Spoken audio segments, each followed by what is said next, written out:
Hey everyone, this is GeoWill from Productions², and I'm here today to kick off our SPRS review series. That's going to be its code name for now until I figure out what we're going to call it, or what I'm going to call it on a more permanent basis. Don't know when that'll happen, but eventually I might get around to renaming it. But that's not really the purpose of this video. It's more kind of a refresher slash doing the actual first review. I want to go over kind of a review of some of the stuff covered in the introductory video, including one change that I've decided to make to the review format that pertains to these videos in particular. And then we'll get into the Mass Effect review, which will take a lot longer. So, to start out, this review series was really designed by the fact that I'm kind of not really what's the term? Not too impressed by some of the reviews that I've seen about games. Like for instance, I'm going to pause the video after I finish this spoken paragraph here, but if you go to Metacritic and look up Battlefield 3 or Modern Warfare 3, chances are you're going to be able to find a lot of people rating the game as a 0 because it's a COD game, or because it's Battlefield, or if you look up a game that may have had a rough release, like off the top of my head, Sword of the Stars 2. People rate it really, really low because some of the more technical things are going wrong with it. Point is, they're not being very objective about it. And while some of the 0 reviews on games that don't run properly due to something wrong with the game, or games like Sword of the Stars 2 that got released in a rather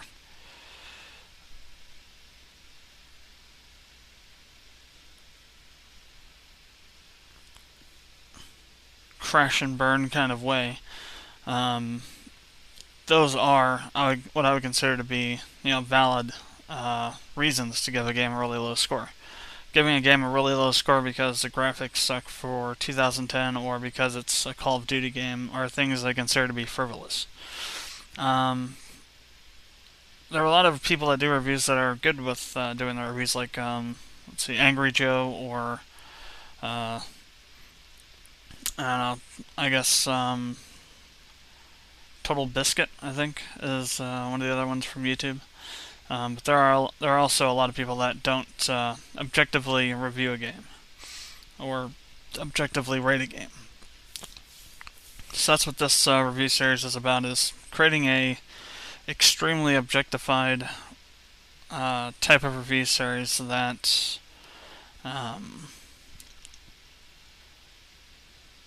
doesn't allow for too much bias to affect the overall score. The reviews we're going to be doing are for games that we've done walkthroughs for. We'll go in chronological order, starting with our first game and working our way back up to where we're at now. The way the games will be reviewed is on a 2-tiered rating system, if you will. The first tier, the lower, less relevant tier, is the criteria ratings. These ratings rate things like the gameplay, the story, the audio, replayability, the difficulty, and stuff like that. And the scores from those criteria reviews are translated to something else entirely for the overall review, which is the overall rating that I give the game. And the reason I'm doing this for is because when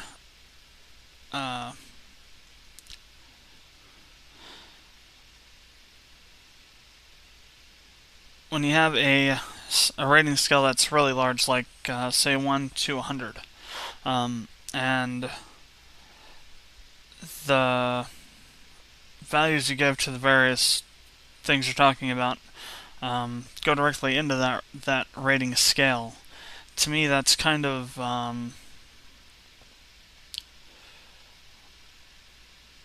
don't know really how to explain it. Not convoluted, but my system might be a tad bit convoluted. But these other ones, like the 1 to 100 scales, are kind of imbalanced, I guess you can say. They're not very balanced, if you will. For instance, like a lower rating for, let's say, if you give like graphics a 2, that would translate to a certain number of, a certain score on the overall, which would pull it way down. As opposed to on my scale, if I give the graphics a rating of 2, that's only going to be a 0.2 value decrease in the overall score, as opposed to like a 1 out of 100 scale where it might be 20 points out of that entire review, the review score for the game. I just feel that that's too. It's not.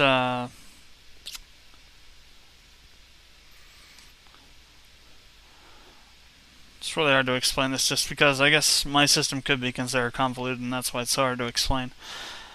But I think just the other rating scales put too much emphasis onto the sub ratings, and if you'll follow me here for a second, than they should. Like I just mentioned, if you get the graphics a really low rating on these other rating scales, it's going to affect the overall rating more than it really should, I think. So that's why I made this two-tiered scale. The thing that has changed, though, about over the introductory video, you can watch that and you'll probably become unconfused from that horrendous explanation I just gave. But the one thing I did wanted to change, was how these video reviews are conducted. Before, the video reviews were going to be kind of a synopsis of a written review. The written review would have a huge amount of information in it, and the video reviews would kind of be a review, or rather a preview for that review, just covering the basic concepts gone over in the actual written review. I decided to not do that now, and to have the written review be a written version of the video review. So the video reviews are going to have the full spiel, as it were, as opposed to just being a kind of synopsis. That doesn't mean there won't be certain times where I might go into more detail in a written review than in the video review, but that won't be too often. It'll only be for certain things, like maybe if I have to go into extreme detail about something in the backstory of a game to make a point that I'm trying to make about the story or something. I might not put that in the video review. So just to kind of refresh you on that and to update you on that little change there. So let's go ahead and get into the Mass Effect 1 review. So the review that we're going to be doing today is for Mass Effect 1. Reviewing the PC version of the game.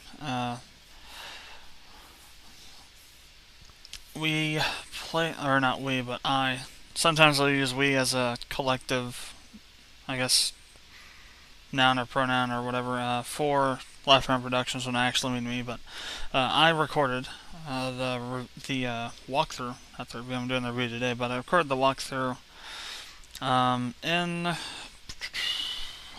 was June of 2010. I think was when I started recording it. It was the first game that we did a walkthrough for, and it was actually meant to be the only game. But after I had completed it, I realized, if I'm going to be gaming a lot in my spare time anyway, I might as well do something with that time rather than just wasting it. I know it's going to sound heretical coming from a gamer, but in a sense, even though if a game, gives you some sort of outlet or something, or entertains you or whatever, the time that you spend playing that game is in effect wasted because nothing's produced from it. So to that end, I decided to do this walkthrough series, and that was part of the rationale as well for getting a partnership for the channel as well. But it's neither here nor there. Really, what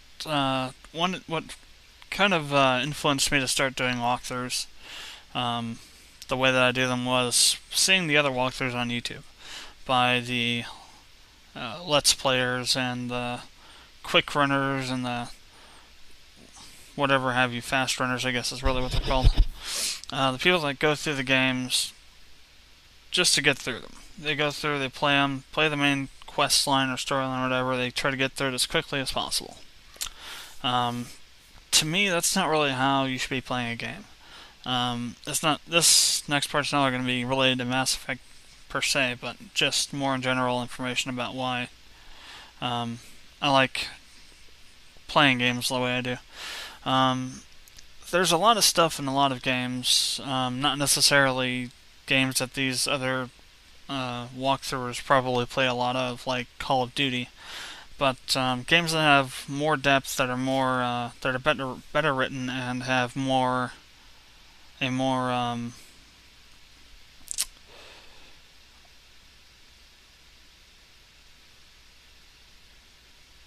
invested development team. And yes, that was a massive attack on Battlefield and Call of Duty. Have things that are hidden within the game that tie certain things together.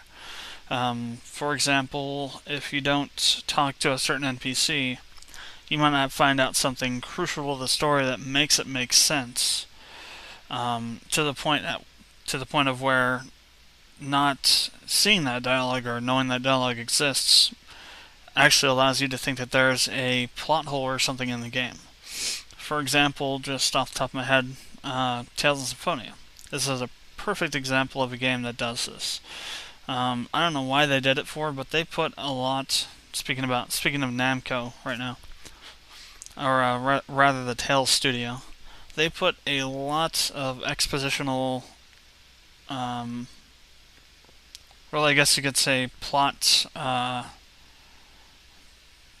hole corrections or loose end tie up things, or however you want to describe them, in the side quests. I don't know why they did this for it, and as a matter of fact, some of these side quests, which are really important to the development of the characters themselves, that are involved in them, really, some of these side quests are missable. You can, be locked out of them for the entire rest of the game if you don't do them by a certain point. A perfect example of this is the Assassin's Ring side quest that involves Ewan. We don't really learn much about Ewan during the game, let alone his motivations for his actions. For example, we learn that not only is he a member of Crucius, he's the leader of the Renegades, and he's trying to fight Mythos from within the organization. We also learn later on in the game that he was one of the original companions that was with Mythos during the Karlon Wars. But we don't necessarily learn the reason behind his actions in the main quest line. And we know that he's had a falling out with Mythos and he doesn't agree with his ideals anymore, but we never find out what actually caused that change in him. Well, if you do the Assassin's Ring quest, you find out why. Martel, who is Mythos' sister, was actually engaged to Ewan. And he was there when Martel spoke her last words about what she wanted for the world, which was the world without segregation and discrimination. And the reason Ewan is fighting against Mythos in the game is because he's realized that Mythos has mistranslated what Martel meant when she said that. or that Mythos's solution for creating a world like that is in fact wrong, and that's not something that Martel would have wanted to happen. And so that's the motivation behind what UN does. That's an example of what can happen in Mass Effect as well. And that's why I don't like people that just rush through games and don't take the time to explore and find all that kind of hidden dialogue that might be stuffed in there by the developers to tie up those kind of loose ends or things that don't quite make sense in the general overall plot of the game, but they wanted to address the possibility that maybe somebody would try looking for something like a dialogue somewhere from an NPC, or maybe information from a book within the game that ties it all together. And that's something that a lot of these speedrunners miss. To that end, that's why I wanted to start doing walkthroughs, and that's really what spawned this whole thing. And I've been doing walkthroughs for, I guess, 2 3/4 years now. No, it would have been 2 years in June, so 2 years and 2 months. Yeah. So been doing it for a while. I try to do 100% complete walkthroughs to get everything possible. Not only does that mean that I'm going to have really long walkthroughs, but it also means that there'll probably be considerably more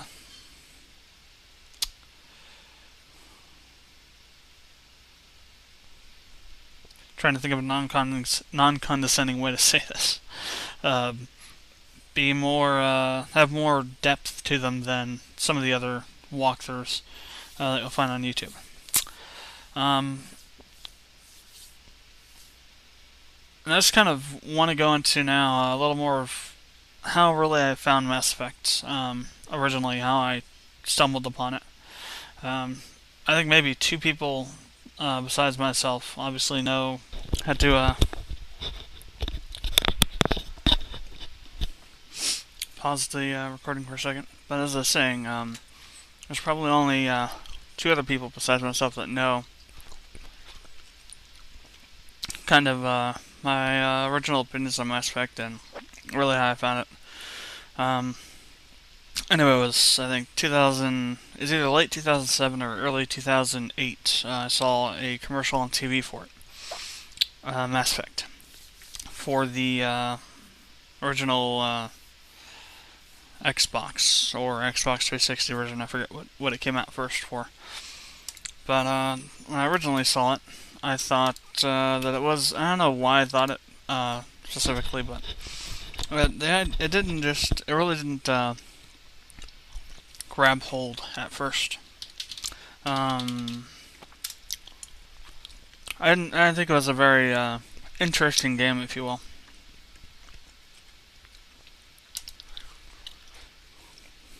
Let's see, Mass Effect. Just looking up on GameSpot the what was released on here. 360. Okay, so it was 360.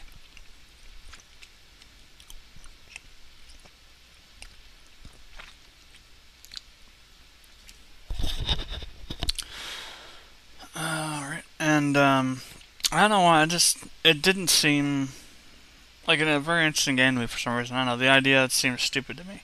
And I realize that sounds heretical, and I agree with anyone that thinks that's heretical, because I think it actually is heretical to think that.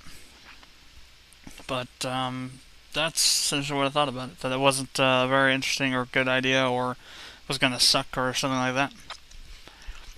Fast forward now to,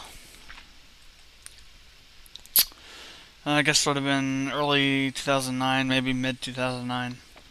One of my friends had obtained one of his friends' information for his direct-to-drive account, and had downloaded and installed and was playing Mass Effect.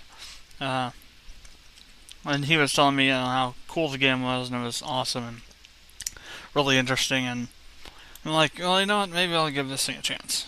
Because if one of my friends likes a game, it generally means that I'm probably gonna like it because um, a lot of my friends have the same taste in games that I do. But so I got a direct-to-drive account, bought it along with a couple other games, and installed it. The first 30 to 45 minutes, I think, really didn't impress me very much for some reason. I think it's just because the game is slow as it starts at the beginning of the game. It's really, really slow. Doesn't pull you in very much. It might also have to do with the slightly bland writing as well.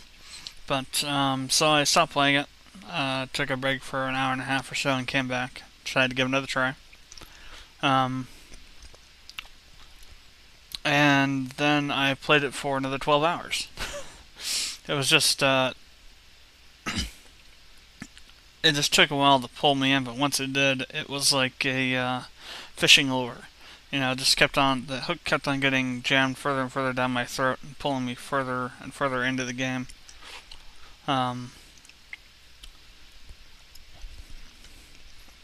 Until I got to the point that I'm now where I actually really like it. I think it's a very awesome game.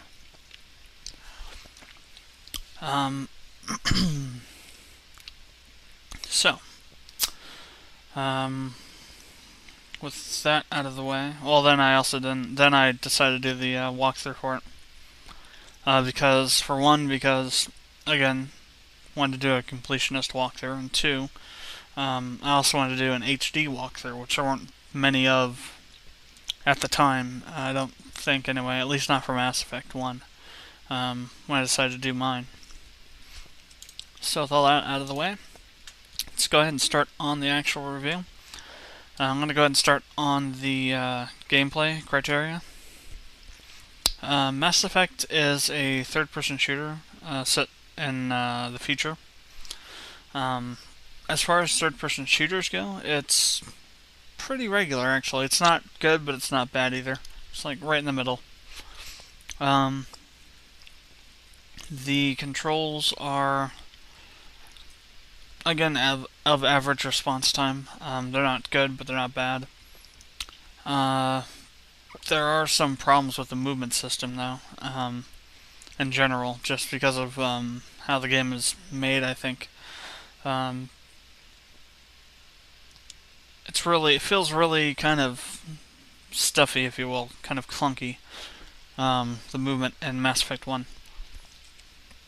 I think it's mostly because the game wasn't really that polished. Compared to Mass Effect 2, which has, really amped up, it's really polished, highly polished. The movement's really good. I think that's just how it kind of goes with these trilogies or sagas or series or what have you.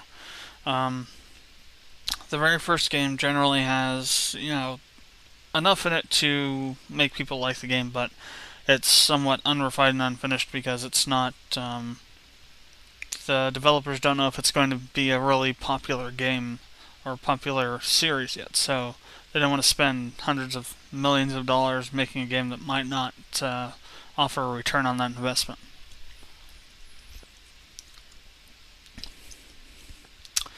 So that's somewhat understandable. As I mentioned, there are some bugs and glitches.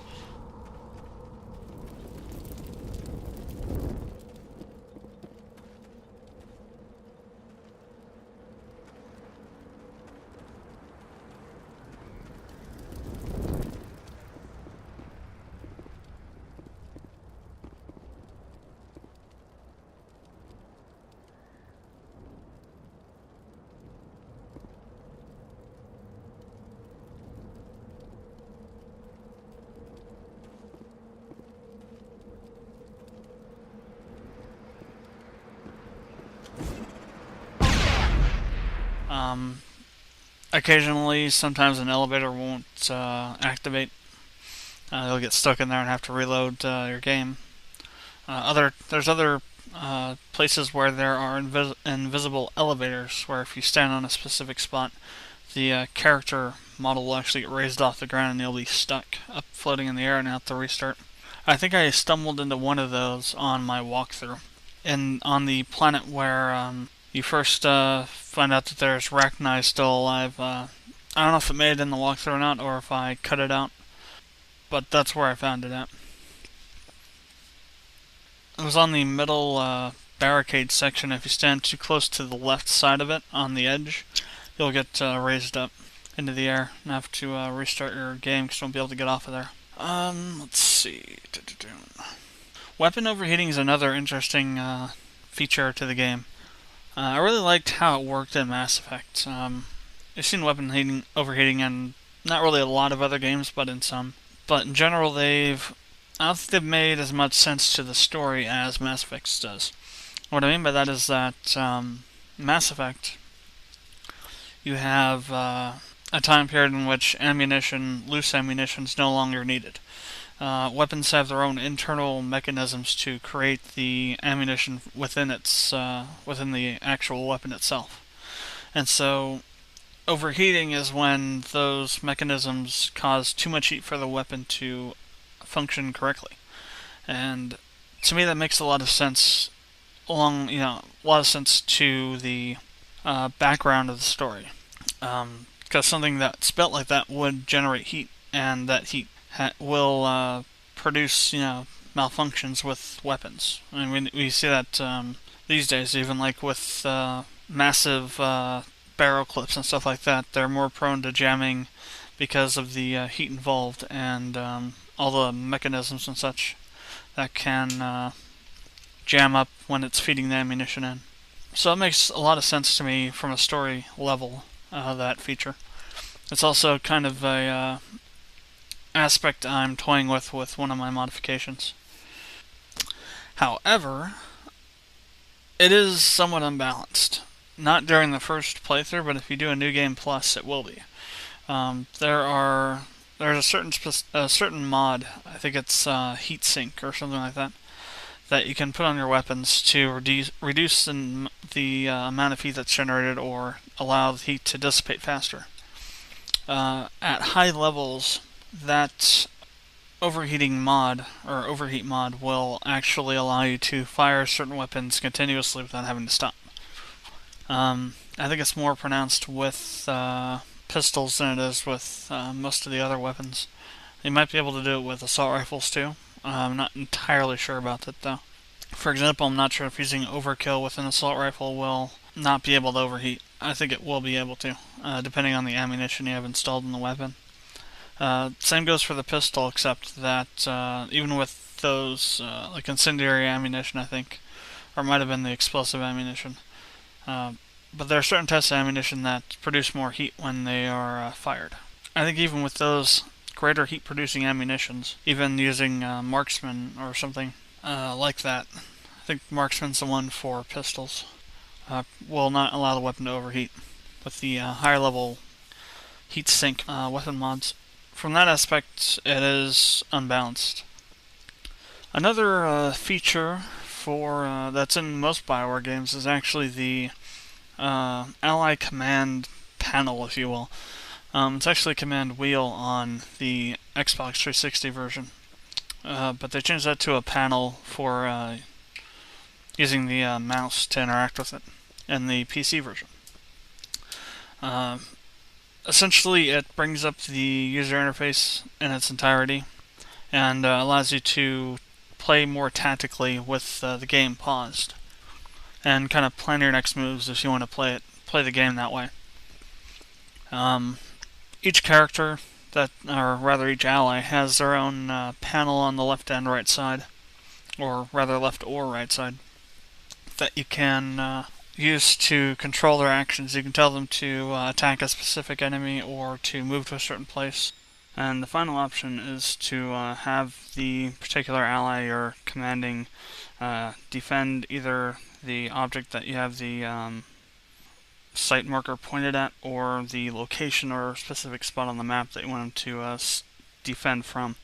For instance, you could tell Rex to defend a specific passage to create a choke point or something for the enemies. You can also tell them what techniques or biotic skills to use, and be able to tell them where to use them at with the aiming reticle, or actually tell them which enemy to attack with those various skills. You can also tell them what weapons to switch to in the skill power window section. One thing that's interesting, that I really find interesting about the game, is the level of detail BioWare went into making the universe. Everything in Mass Effect, pretty much anyway, fits within the basic hierarchy of the universe, if you will. For example, the powers. It'd be really easy to give humans these crazy biotic powers because you, Commander Shepard, are a representative of humanity, and so it'd be just way too easy to give them like some sort of massive super biotic attack like a black hole, or, well, technically Singularity is a black hole, but something that acts like the Reaper Blackstar from Mass Effect 3. Like some huge, massive area of effect type of biotic attack. But they didn't do that. Instead, most of the skills, or really all the skills, either pertain to, or either restricted to, the backstory of the specific race, or the backstory of whatever military organization they're with. Like, for instance, most of the soldiers in the Alliance have some level of genetic modification, which allows them to have more non-biotic types of abilities, like marksmanship or overkill. Or their weapons have special functions like, what is that one called? Crud. The one for shotguns. Carnage, that was it. Or Carnage, for instance, fires out this kind of supercharged ball of, I guess, ammunition or plasma or something that explodes. That's an example of a weapon that has a specific ability attached to it. But there are also organizations within the Alliance, like the N7 program, or other projects like Project Ascension, or the Phoenix Project, where they intentionally expose their soldiers to LMP² to try and create soldiers that have abnormal biotic abilities. Those kinds of things. Every ability that each race has is grounded somewhere within the backstory. For example, Krogan have a lot more abilities that focus on survivability, which makes sense because Tuchanka is essentially a hellish wasteland where everything's trying to kill you or eat you. Oh, and by the way, you also have to deal with the radiation from the nuclear bombs that the Krogan blew themselves to hell with when they discovered nuclear energy. The Asari, on the other hand, have extremely advanced biotic powers from growing up on Thessia, which is a world that has really the highest concentration of LMP² on it out of any other planet in the galaxy. The backstories of the races affect what abilities and skills or biotics that they can use. And that's a level of detail that usually really pulls me into a game, because it tells me that the developers took the time to really think about the game and really try to create a universe that was, for want of a better word, seemingly alive. One of the other aspects about Mass Effect that I like a lot is the fact that it is essentially an RPG game, or at least has a very large number of RPG elements to it. There's a skill system, an inventory leveling system, and really a massive array of weaponry and armor and modifications for those. I actually went through and counted them, and there are 141 items in Mass Effect. That's including every type of item: weapons, armor, mods for those, ammo mods, biotic amps, and grenades, and whatever the last thing is that I'm forgetting. All that stuff tied together, there's 144 different items, which is really a massive amount of variety, really. And most of those items have their leveling system of their own, up to level 10, which increases their effectiveness. So it's not just a one-tiered kind of thing. It's 144 items, essentially times 10, if you will. Because every time you get a higher level weapon of that type, it gets stronger. The inventory system has a total of 150 items, I think, 150 item capacity.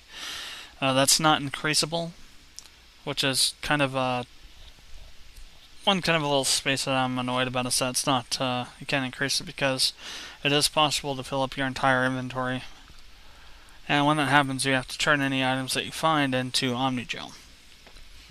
And the only thing about that is that if you select to open up the inventory when you have a full inventory and any kind of other items that you're holding on to until you open up the inventory, it forces you to really Omnigel those items. You can't cancel out of that. You have to deal with them. You either have to drop them or Omnigel them. And if you don't open the inventory, I think you can go to a shop and sell them, and then you won't have to worry about the full inventory issue. I never actually tried that, but I'm assuming it can be done like that. I don't think that shops force you to deal with your extra weapons if you have too much stuff in your inventory, or rather extra items. Let's see what else about the inventory system. I guess we can just kind of go over essentially what's in the inventory system. And here you can see that we have the inventory system. This is for Tali's inventory. At the top of the screen, you'll see the two highlighted sections right now. The left side, or rather left side box, is for the currently equipped weapon, and the right side is for the one he has selected down below in the item selection section in the middle. Inside of these boxes, you have the item name, the company that produced the weapon or whatever it is that you're looking at. It could be Armor or Omnitool or something like that. Then you have the company logo next to the modification slots.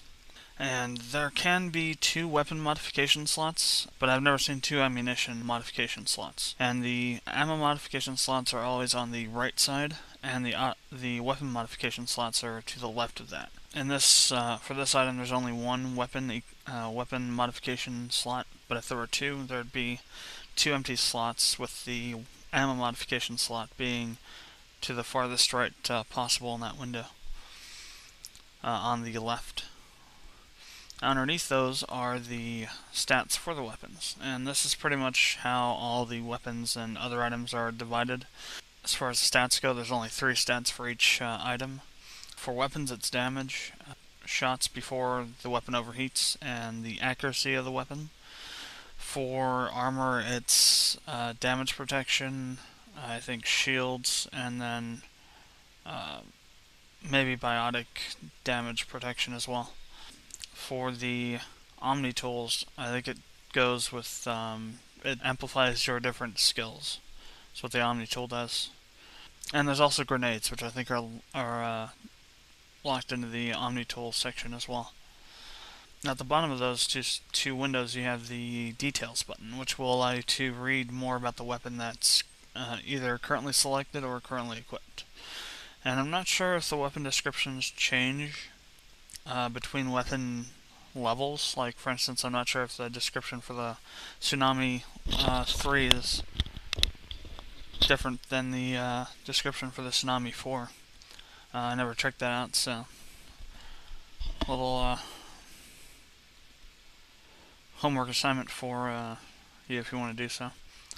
See if there's a difference. Underneath those windows is the actual place where all the items will be located at, which is in the middle. Along the top of that window, that should be highlighted now, you see a kind of like an icon bar thing going across. Those are the different weapon tabs, if you will. Currently selected is the assault rifle tab, denoted by the name next to that. From left to right, they are assault rifles, shotguns, pistols, sniper rifles, biotic amps / grenades, and the armor. Each one of those icons brings up a new window, like you see the one you see for assault rifles, where it will list all the different assault rifles. I think possibly by level, but I'm not entirely sure about that. And at the bottom of that window, you have the equip button and the Omnigel button.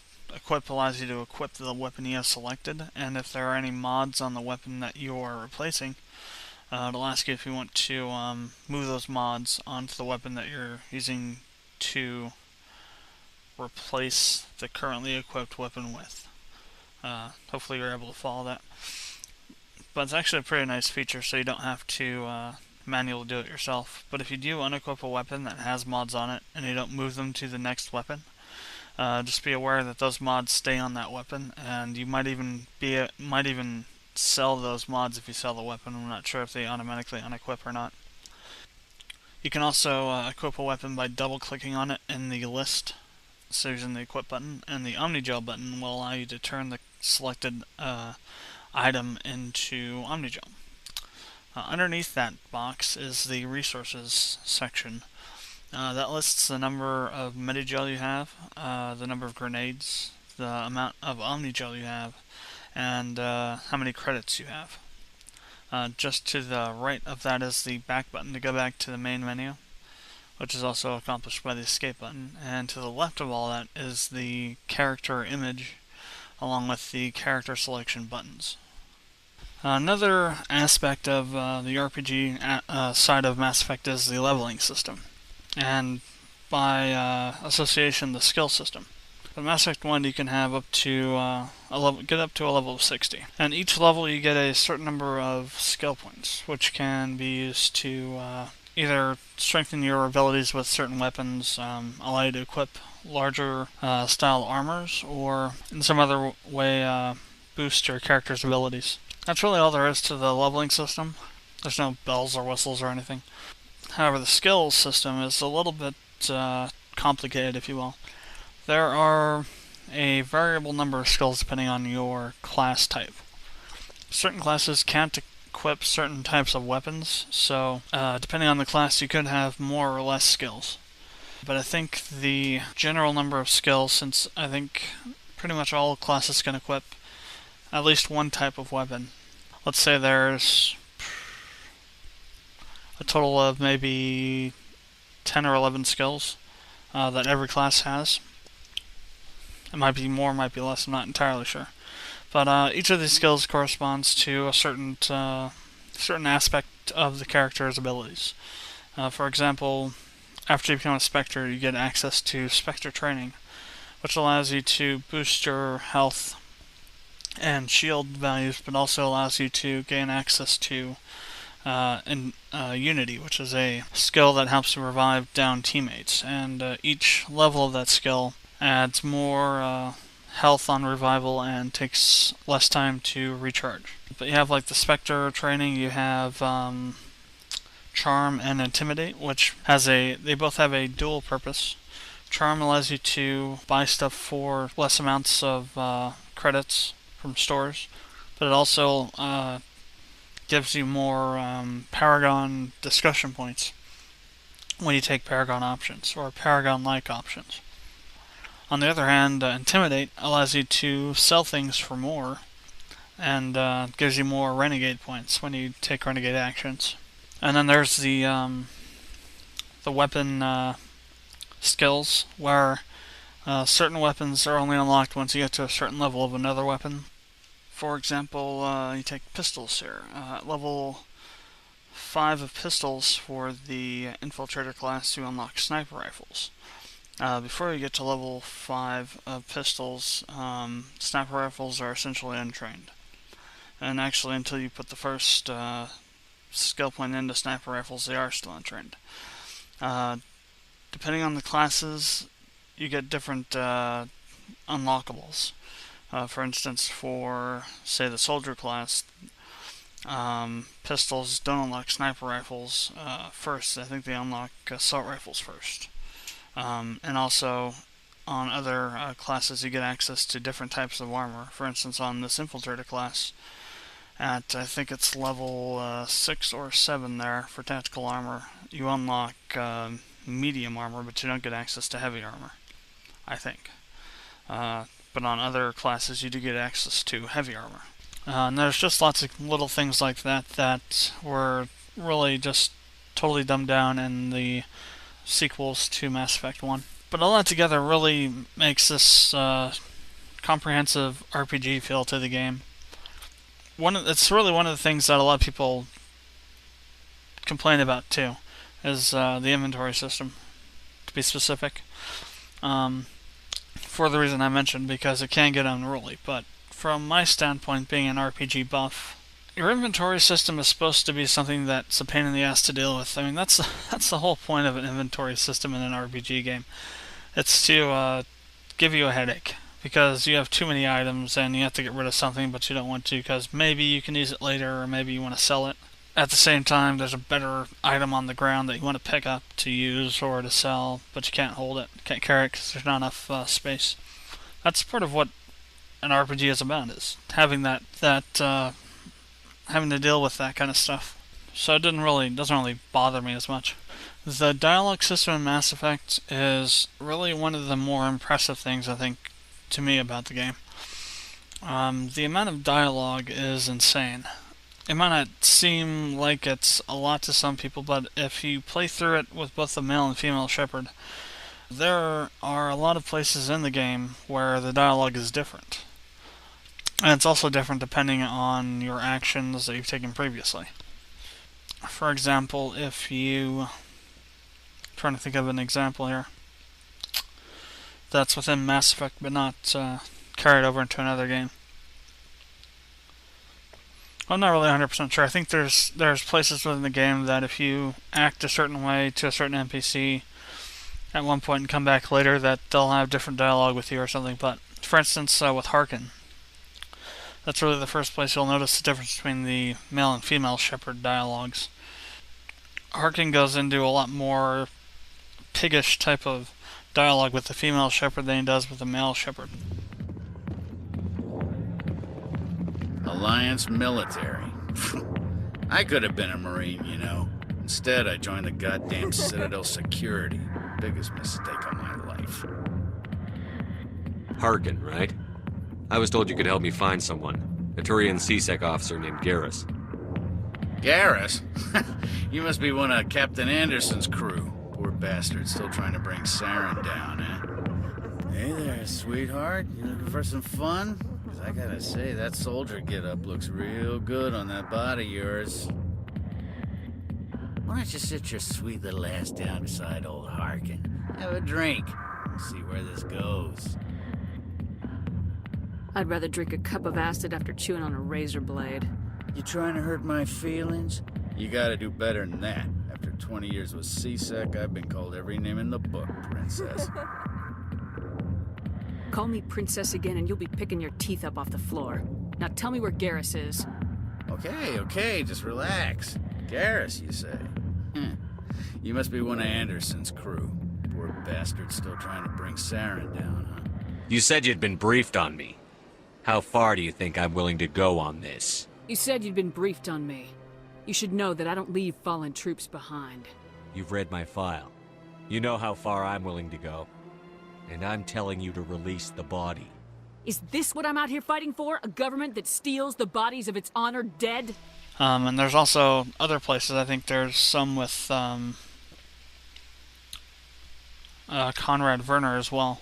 That's different between the two genders of Shepard.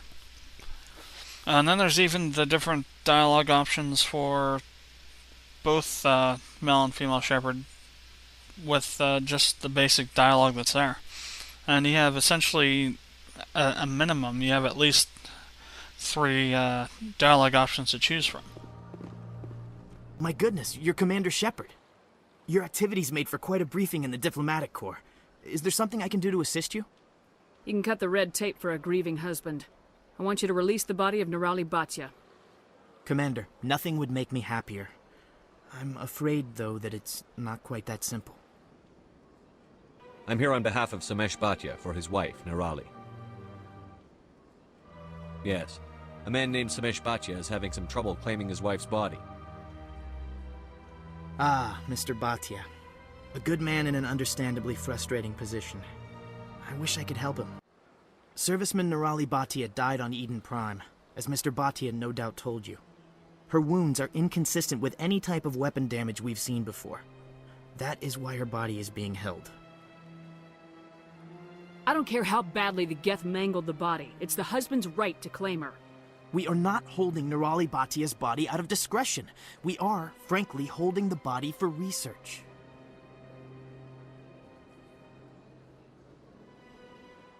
You're studying her injuries to learn more about Geth weaponry.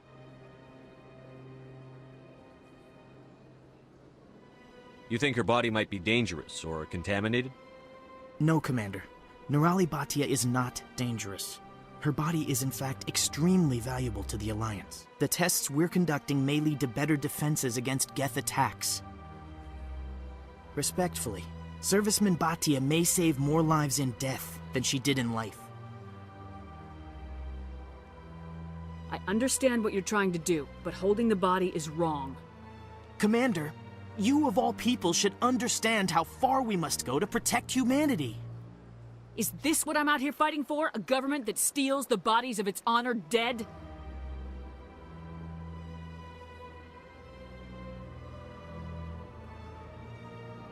Not if we lose our humanity in the process. I'm out there fighting to stop crap like this.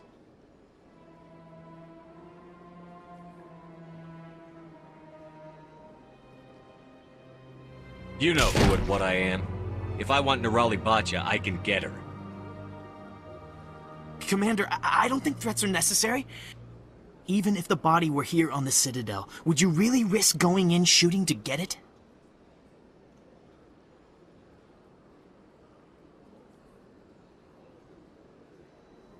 You said you'd been briefed on me. How far do you think I'm willing to go on this?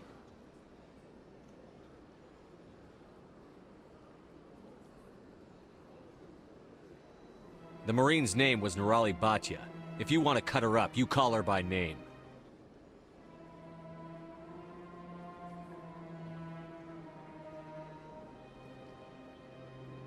I'll tell Mr. Bhatia about this. It might make it easier for him to understand. Thank you, I appreciate that.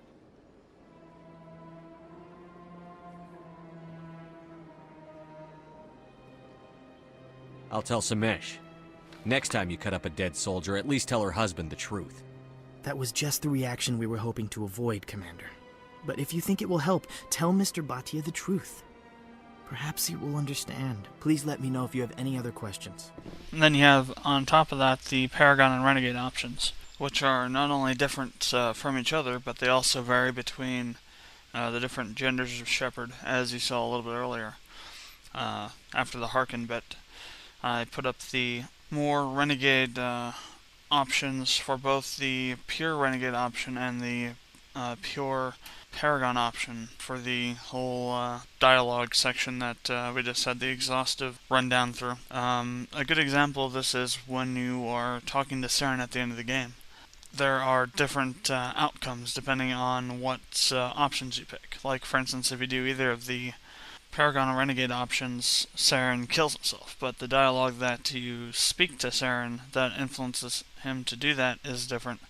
But if you choose anytime one of the options on the right side of the dialogue wheel, you fight Saren and a different outcome happens. Saren still dies, but the way he dies is different.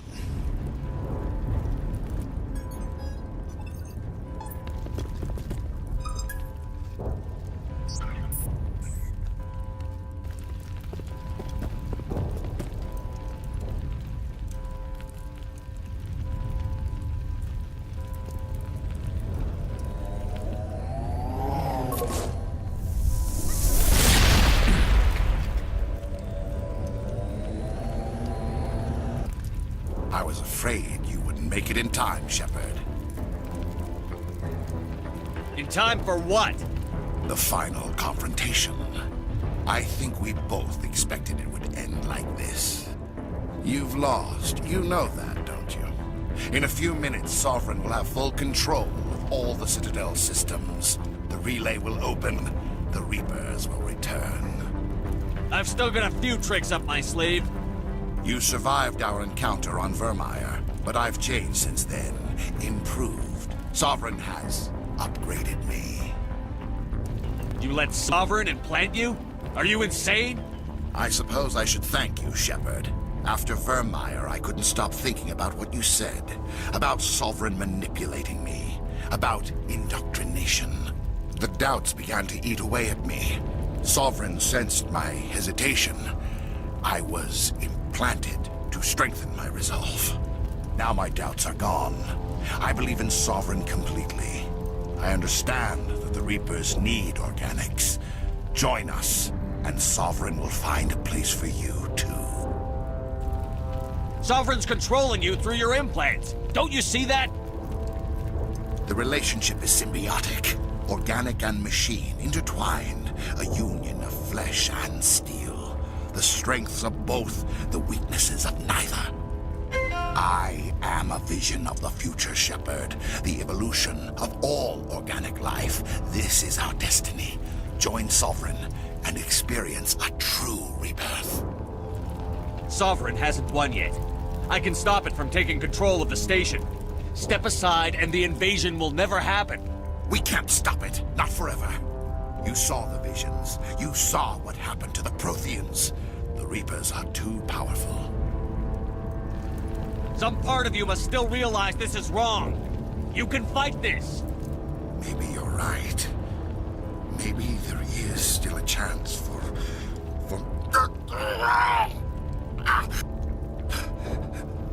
The implants. Sovereign is too strong. I'm sorry. It is too late for me.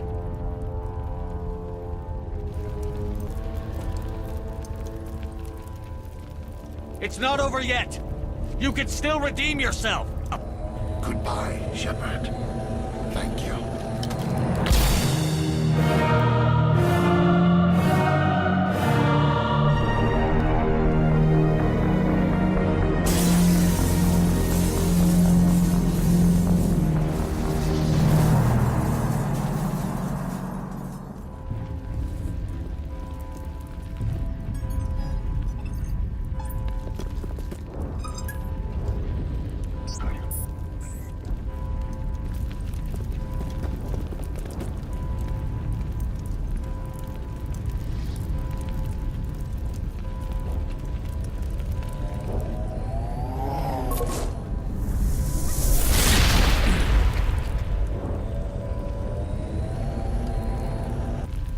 I was afraid you wouldn't make it in time, Shepard. Had to wipe out a few hundred of your followers along the way. Sorry if I kept you waiting. You've lost. You know that, don't you? In a few minutes, Sovereign will have full control of all the Citadel systems. The relay will open. The Reapers will return. I'm heading to that master control panel, and you can't stop me. You survived our encounter on Vermeer, but I've changed since then. Improved. Sovereign has upgraded me. Fancy hardware's not gonna save you. I suppose I should thank you, Shepard. After Vermeer, I couldn't stop thinking about what you said. About Sovereign manipulating me. About indoctrination. The doubts began to eat away at me. Sovereign sensed my hesitation. I was implanted to strengthen my resolve. Now my doubts are gone.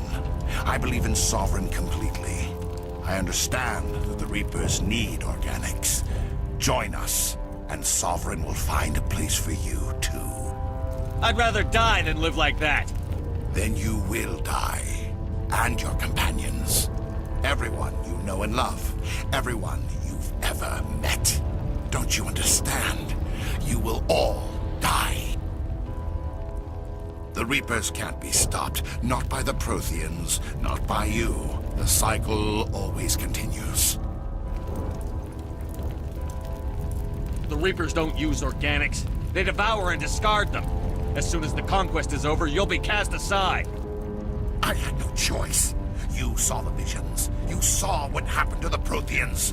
Surrender or death. There are no other options. You could have resisted. You could have fought. Instead, you surrendered. You quit. Maybe you're right. Maybe there is still a chance for...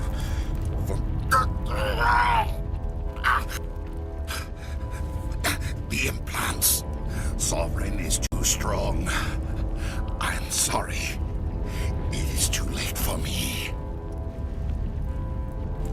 There's still one way to stop this. If you've got the guts. Goodbye, Shepard. Thank you.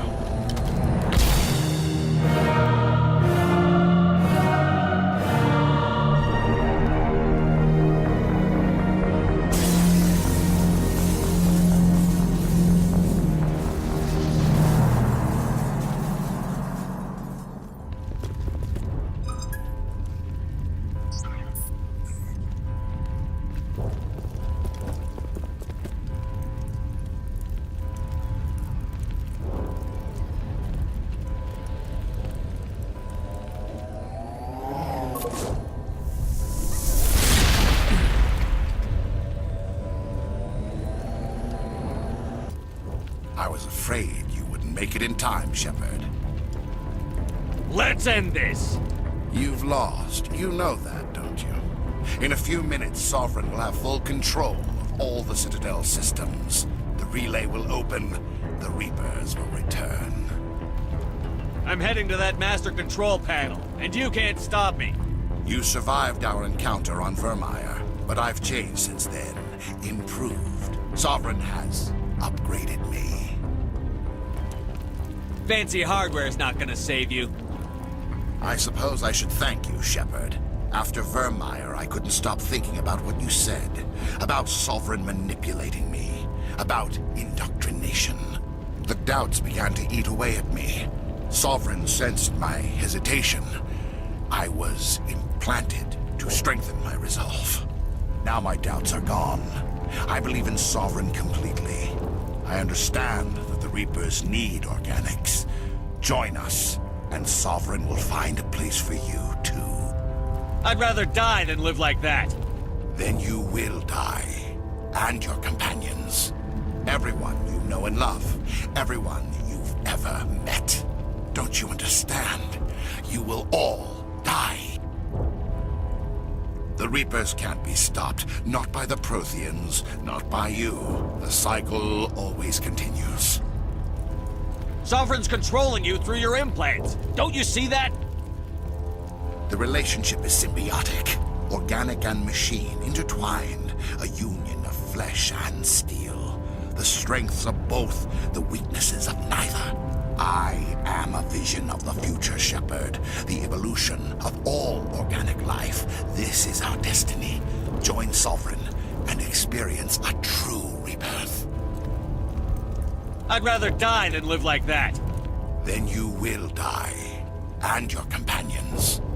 The Reapers can't be stopped. Not by the Protheans, not by you. The cycle always continues. Sovereign hasn't won yet. I can stop it from taking control of the station. Step aside and the invasion will never happen. We can't stop it. Not forever. You saw the visions. You saw what happened to the Protheans. The Reapers are too powerful. Some part of you must still realize this is wrong. You can fight this. Maybe you're right. Maybe there is still a chance for...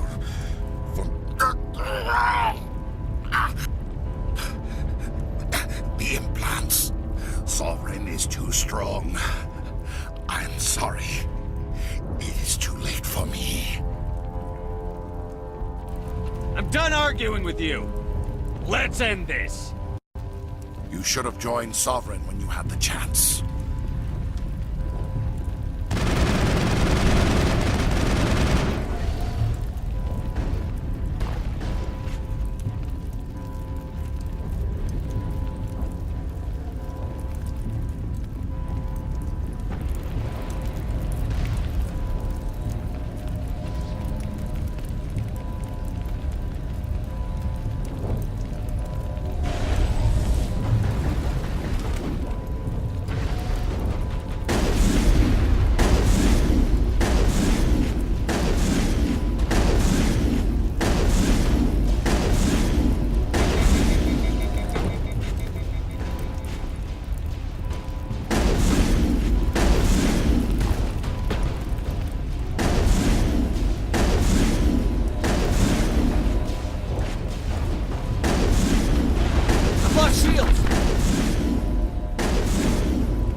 So as you can see, there are a lot of different dialogue options.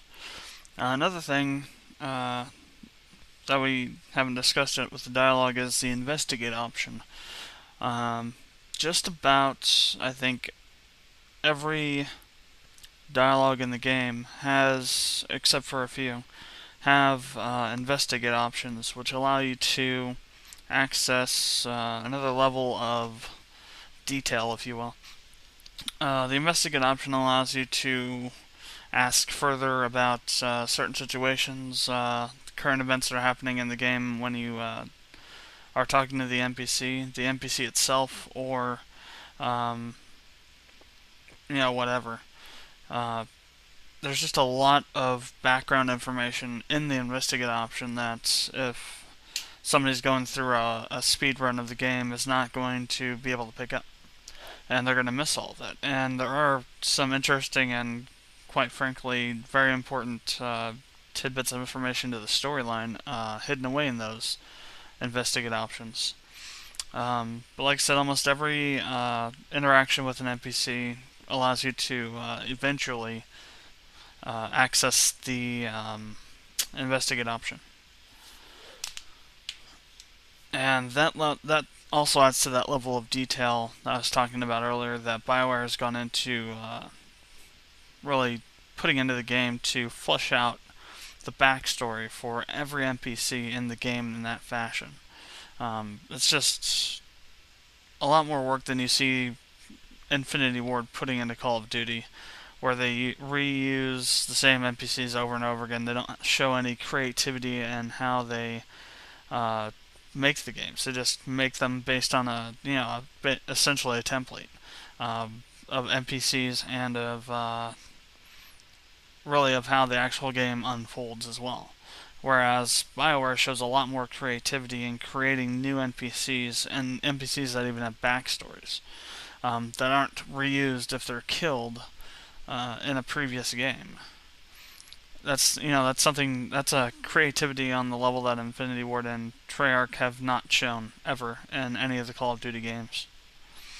And I know it's going to piss off a lot of COD fans, but it's the truth. There's just not that much creativity going on behind the scenes while they're creating the game. Speaking about Infinity Ward and Treyarch, and also I guess DICE. I think they're the ones that do Battlefield. Just spread around the low blows there, so people don't think I'm giving any attention to Battlefield. It's just that level of detail that really made me want to play the game more than once, and that's why I've played Mass Effect 1 at least 13, maybe even 14 times. Mass Effect 2, a total of 10 times now, and Mass Effect 3, I'm on my 4th playthrough of the game with the walkthrough we're doing. Third playthrough on the walkthrough.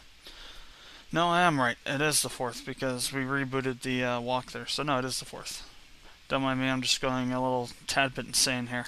So as you can see, it's really a lot of reason to replay the game multiple times because you might have some sort of there's sometimes on some dialogue options there are little tidbits of information that are hidden away that you don't get unless you do those options. Again, they're like kind of hidden little Easter eggs, if you will, that might make another part of the game make more sense or something. There are even some hidden dialogue differences between the male shepherd and female shepherd even, and I'll show you an example of that right now.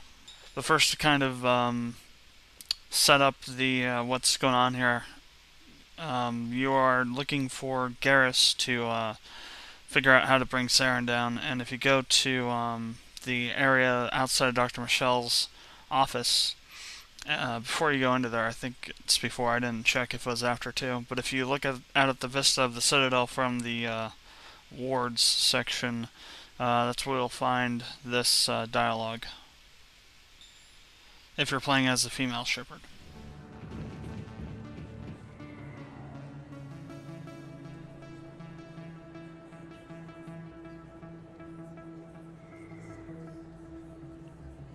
Big place. That your professional opinion, sir?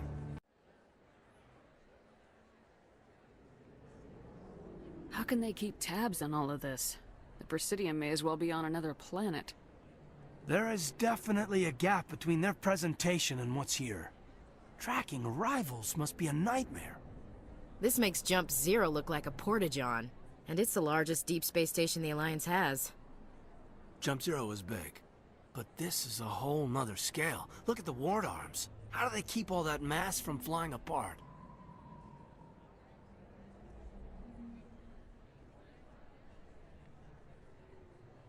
The Council represents more races than I thought. No wonder they're careful with newcomers. They probably just want to keep everything running. It has to be hard keeping all these cultures working together. Or maybe they just don't like humans. Why not? We've got oceans, beautiful women, this emotion called love. According to the old vids, we have everything they want. When you put it that way, there's no reason they wouldn't like you. I mean, us. Humans, ma'am. You don't take much shore leave, do you, LT? I'll let it slide, Lieutenant, but try to control yourself. Aye, ma'am. Oh, Lord. And then you have the dialogue, well, the infamous elevator dialogue. And there's actually two infamous elevator dialogues, believe it or not. There's the one that's between your squad mates, and there's the elevator announcements. And that's really one thing that I hated about the next two installments of Mass Effect, that they took stuff like this out. They took out the squad mate to squad mate random interaction while you're walking around places or just waiting for something to happen, you know. Like, they don't have these elevator stuff, these elevators or anything like that in the next two games. At least nothing where you are actually trapped inside of it while it's moving. It's all done instantly. So there's no room for this kind of just random, out of the blue, just, you know, person-to-person discussion about politics, philosophy, or whatever. And there's actually some pretty funny stuff in there. I think there's one with Rex and maybe Ashley where they're talking about the events of Novaria and how Ashley asks Rex how he feels about killing other Krogan, and he says something to the effect of that killing other Krogan is, you know, for sport, but killing the Krogan that Saren's brainwashed is doing a favor to the galaxy or something like that. There's just a lot of those kind of little funny little interactions between the different team members. I'll put some of those up right now. Ignored all the evidence against Saren. Saren's one of their best operatives. It's only natural they take his word over ours. Oh, so now we just chase leads while this smug Turian runs around with his Geth troopers. That's politics, Chief. I hate politics.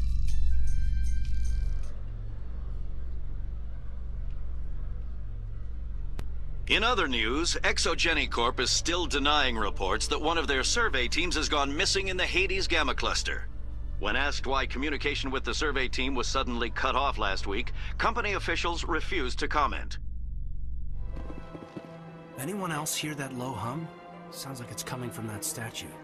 Makes my teeth tingle. This place is a little too perfect. Like they're hiding something. They're doing. Yet, everyone just lets them go on doing whatever it is they do. What choice do we have? If you try to stop them, they just shut down and another one replaces it. Just strange that we know so little about them. Not to mention frustrating. There's no way the Council can ignore us this time. Saren's days as a Spectre are done.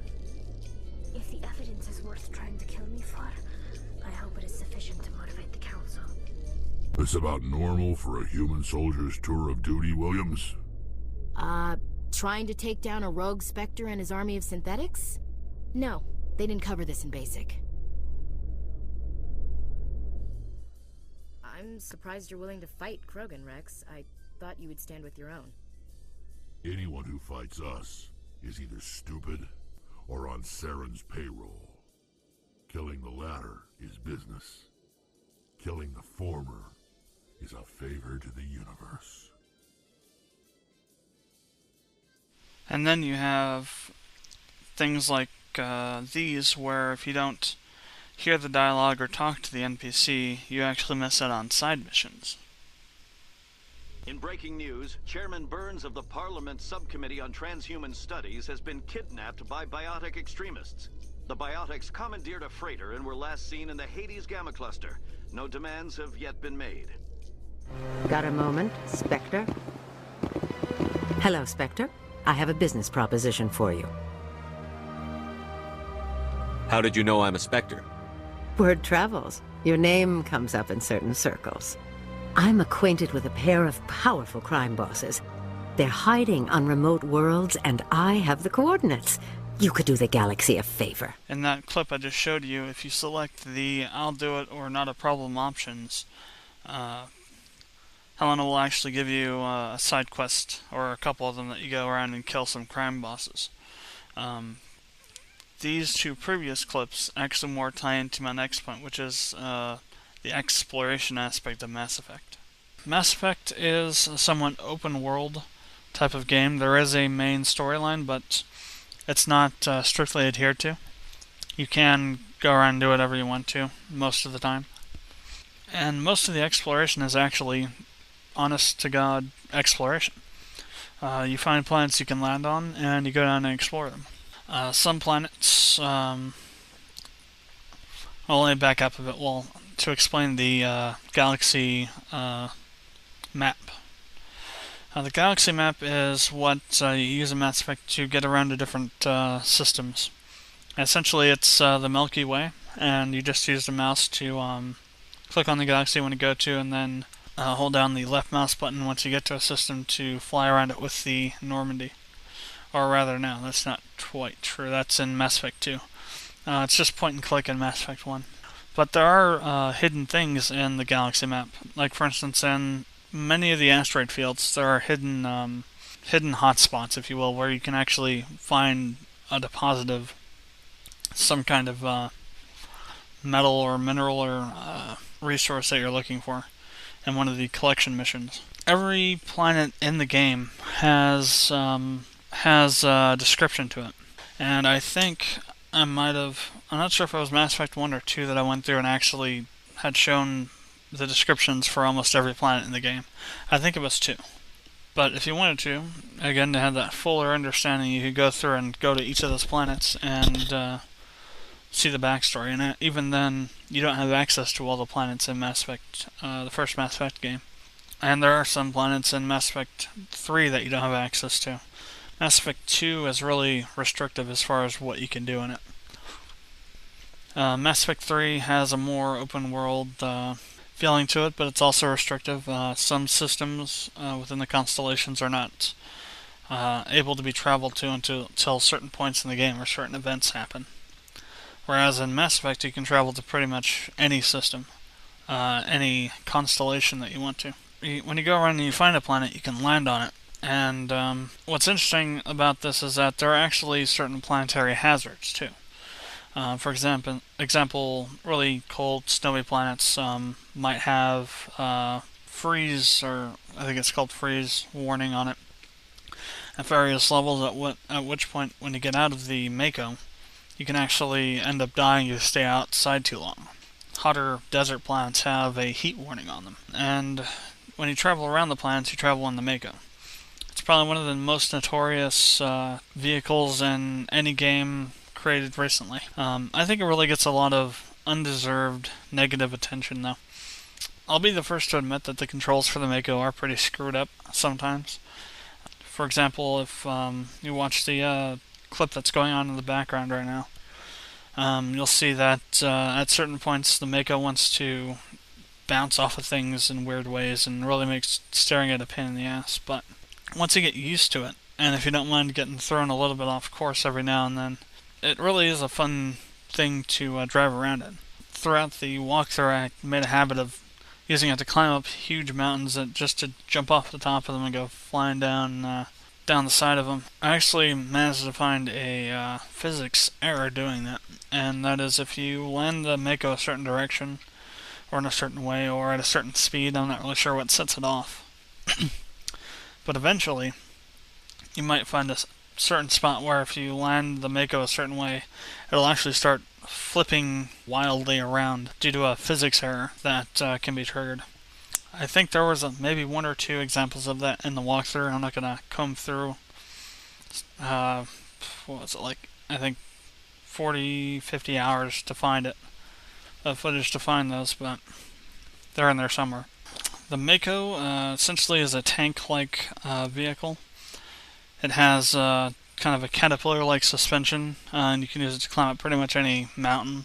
There are mountains that are a little too steep for it, but you can go up in a diagonal crab-like fashion, doing switchbacks to climb up the side of those mountains. But there are some that are not scalable at all. It has 3 different camera positions. Has the normal full back position, maybe 4, a full back position, a closer but not sighted camera right behind the Mako, and then 2 levels of zoom on a scope, if you will. It also has a railgun weapon and a cannon that you can use to take out enemies with. I note here, though, is that if you take enemies, if you kill enemies with the tank, or rather with the Mako, it actually gives you less experience points than if you kill them on foot.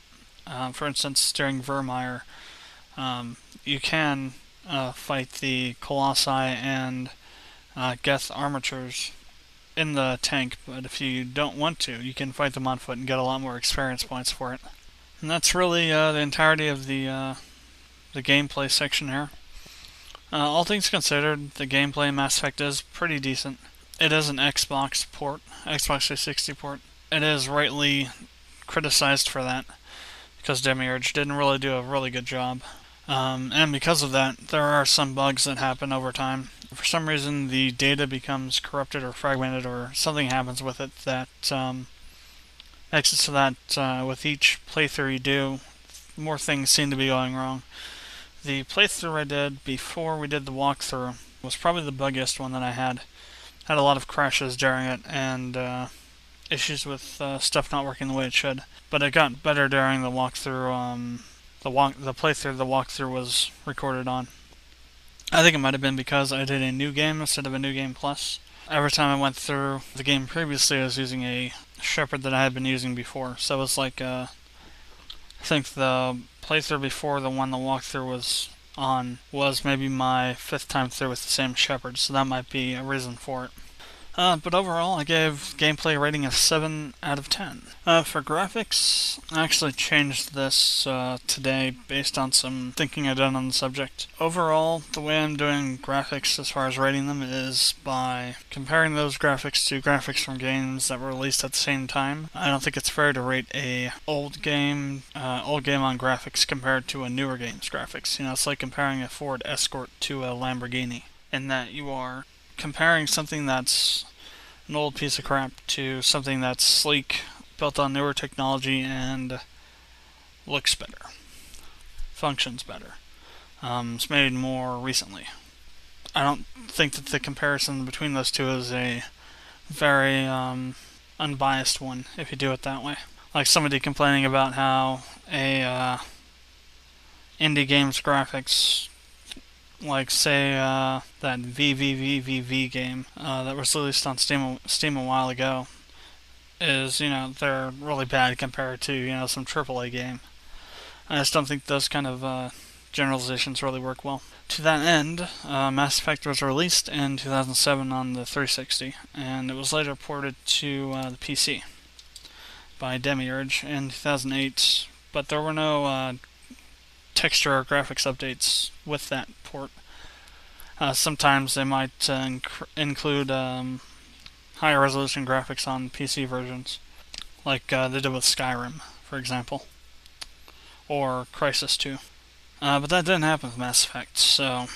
but in comparison to games that came out around the same time, Mass Effect's textures and overall graphics used were a little bit on the low side. Not really, really low, but a little bit below average. Originally, I had made an argument that because most of the cutscenes happen within the game engine and they're not pre-rendered, that would allow me to rate it higher. I was rethinking that position. I decided to reverse it. Even though there are things that do happen within the engine, they are still pre-rendered. They're not happening in real time most of the time.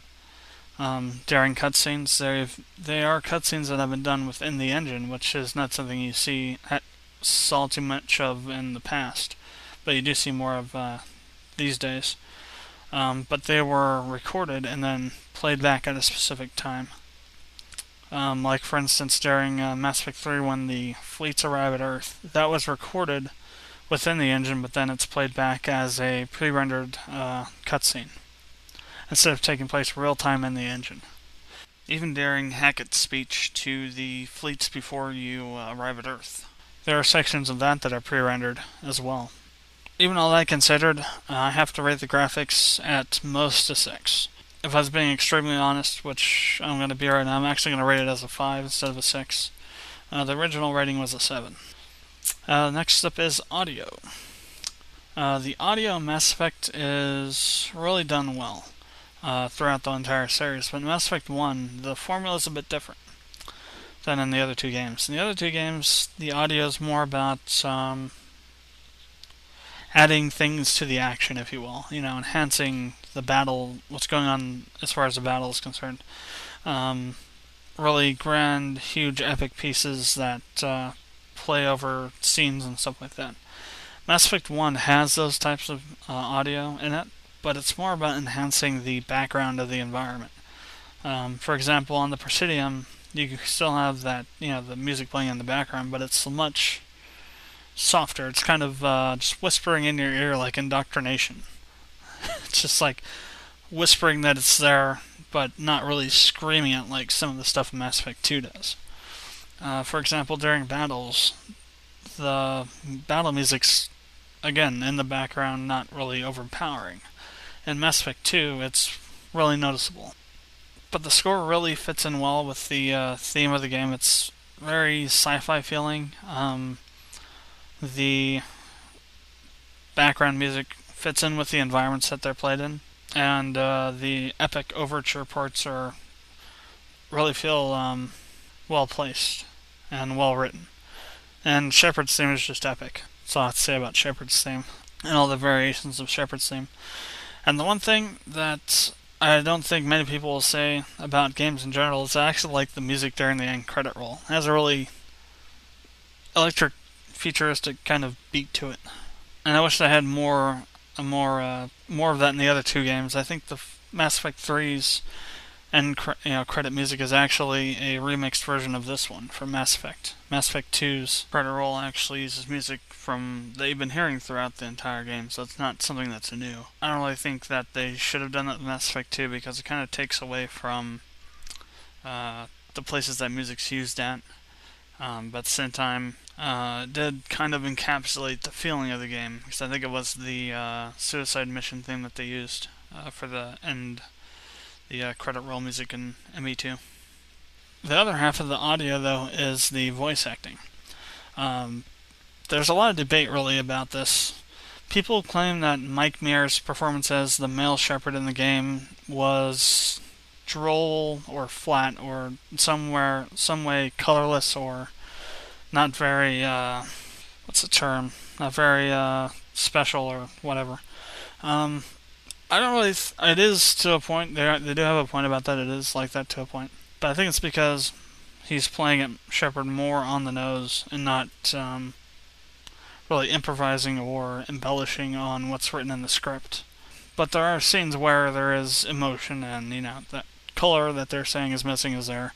But it's usually in the Renegade options. So people that play mostly Paragon are probably not going to get, again, referencing back to the fact that you have to play through the game a couple times to see everything, are not going to get that type of performance they're looking for, generally speaking. On the other hand, they claim that Jennifer Hale's performance as the female Shepard is much livelier. I think it's more that she decided to, go out and branch out from what was on the script. Play around with it a bit, if you will.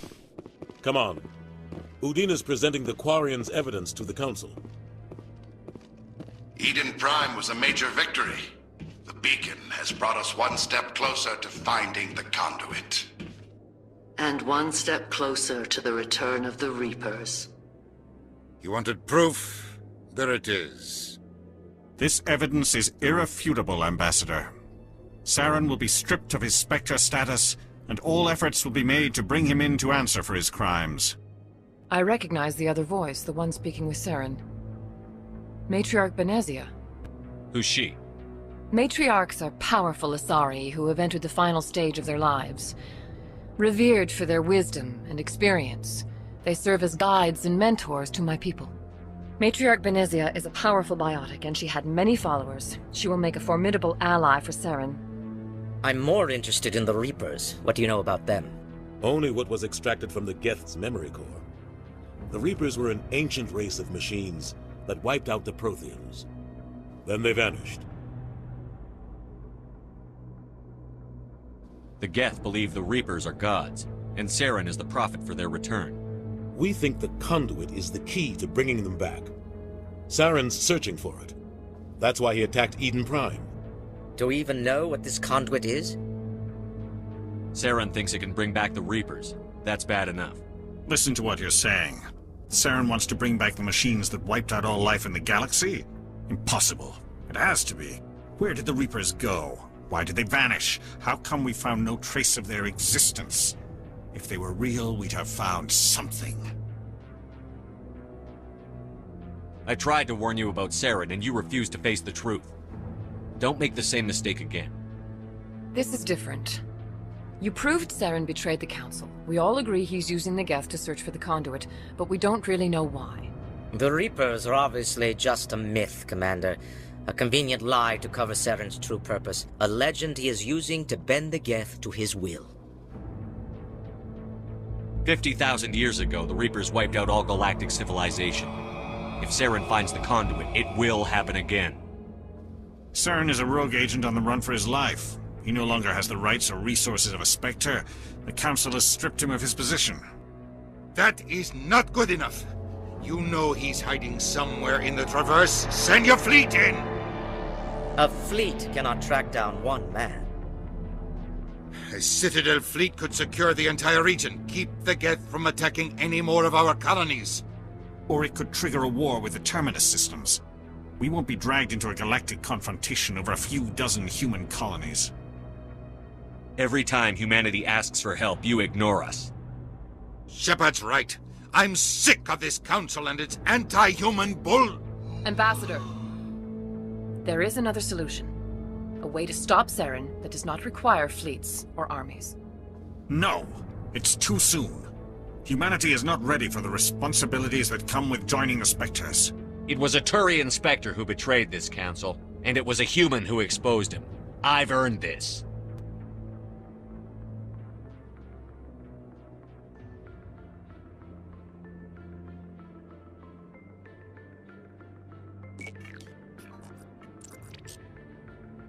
Commander Shepard, step forward.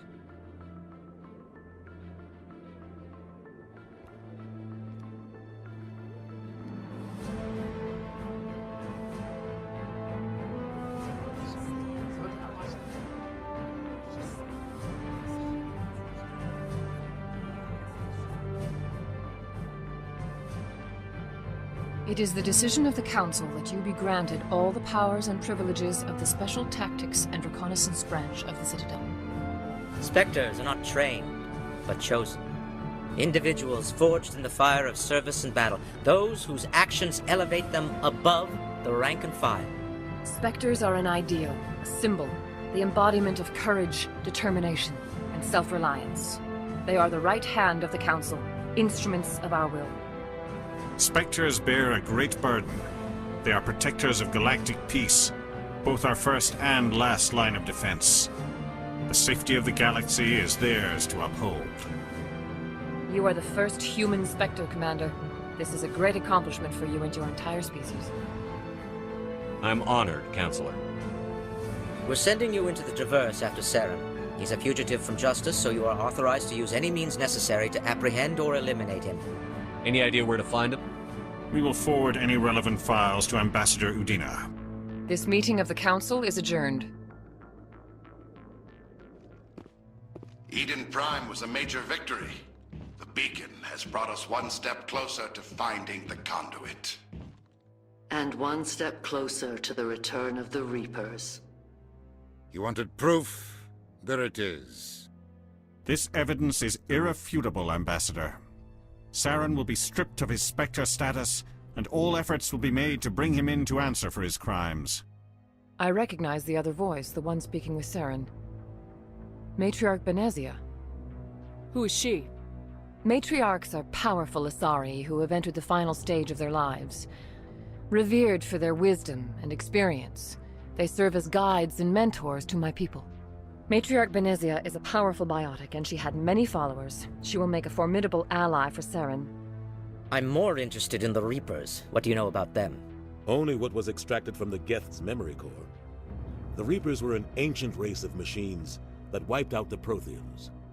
Then they vanished. The Geth believe the Reapers are gods, and Saren is the prophet for their return. We think the conduit is the key to bringing them back. Saren's searching for it. That's why he attacked Eden Prime. Do we even know what this conduit is? Saren thinks it can bring back the Reapers. That's bad enough. Listen to what you're saying.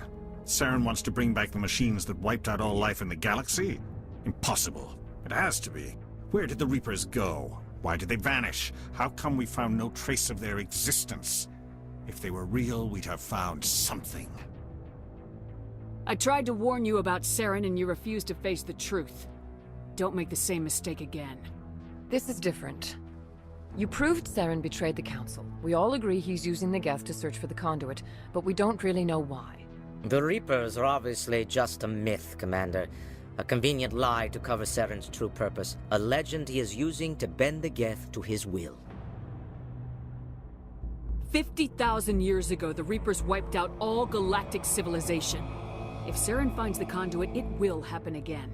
Saren is a rogue agent on the run for his life. He no longer has the rights or resources of a Spectre. The Council has stripped him of his position. That is not good enough. You know he's hiding somewhere in the Traverse. Send your fleet in! A fleet cannot track down one man. A Citadel fleet could secure the entire region, keep the Geth from attacking any more of our colonies. Or it could trigger a war with the Terminus systems. We won't be dragged into a galactic confrontation over a few dozen human colonies. Every time humanity asks for help, you ignore us. Shepard's right. I'm sick of this council and its anti-human bull... Ambassador, there is another solution. A way to stop Saren that does not require fleets or armies. No! It's too soon. Humanity is not ready for the responsibilities that come with joining the Spectres. You don't have to send a fleet into the Traverse, and the Ambassador gets his human Spectre. Everybody's happy.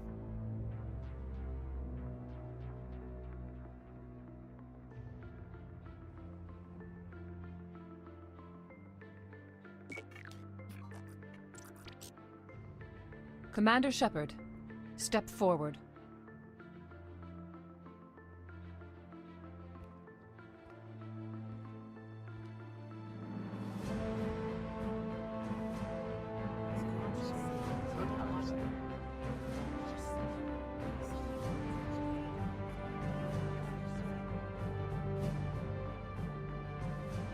It is the decision of the Council that you be granted all the powers and privileges of the Special Tactics and Reconnaissance branch of the Citadel. Spectres are not trained, but chosen. Individuals forged in the fire of service and battle. Those whose actions elevate them above the rank and file. Spectres are an ideal, a symbol, the embodiment of courage, determination, and self-reliance. They are the right hand of the Council, instruments of our will. Spectres bear a great burden. They are protectors of galactic peace, both our first and last line of defense. The safety of the galaxy is theirs to uphold. You are the first human Spectre, Commander. This is a great accomplishment for you and your entire species. I've been ready for this since Eden Prime. We're sending you into the Traverse after Saren. He's a fugitive from justice, so you are authorized to use any means necessary to apprehend or eliminate him. I'll find him. This meeting of the Council is adjourned. Yeah, the captain got screwed. But it's not like you could have stopped it. Nobody's blaming you. Everyone on this ship's behind you, Commander. 100%. Intercom's open. If you got anything you want to say to the crew, now's the time. This is Commander Shepard speaking. We have our orders. Find Saren before he finds the conduit. I won't lie to you, crew. This mission isn't going to be easy. The Council wants to ignore this. That's no surprise. They never helped us in the past, no reason they'd start now. But we don't need their help. We can do this on our own. This began with an attack on a human settlement in the Traverse. But we know Saren won't stop there. His Geth armies aren't going to stay on the far fringes of Citadel space. Our enemy knows we're coming. When we go into the Traverse, Saren's followers will be waiting for us. But we'll be ready for them, too. This is the most important mission any of us have ever been on. The fate of an entire galaxy is at stake. We will stop Saren, no matter what the cost. Well said, Commander. Captain will be proud. Fancy speeches won't stop Saren from finding the conduit. If we really want to make the captain proud, we better get this bird in the air. Yes, sir. Survives 100 battles and then gets taken down by backroom politics. Just watch your back, Commander. Things go bad on this mission, you're next on their chopping block. Captain Anderson should be the one in charge. It's like I'm stealing the ship from him. Yeah, the captain got screwed. But it's not like you could have stopped it. Nobody's blaming you. Everyone on this ship's behind you, Commander. 100%. Intercom's open. If you got anything you want to say to the crew, now's the time. This is Commander Shepard speaking. We have our orders. Find Saren before he finds the conduit. I won't lie to you, crew. This mission isn't going to be easy. The Council wants to ignore this. That's no surprise. They never helped us in the past. No reason they'd start now. But we don't need their help. We can do this on our own. Our enemy knows we're coming. When we go into the Traverse, Saren's followers will be waiting for us. But we'll be ready for them, too.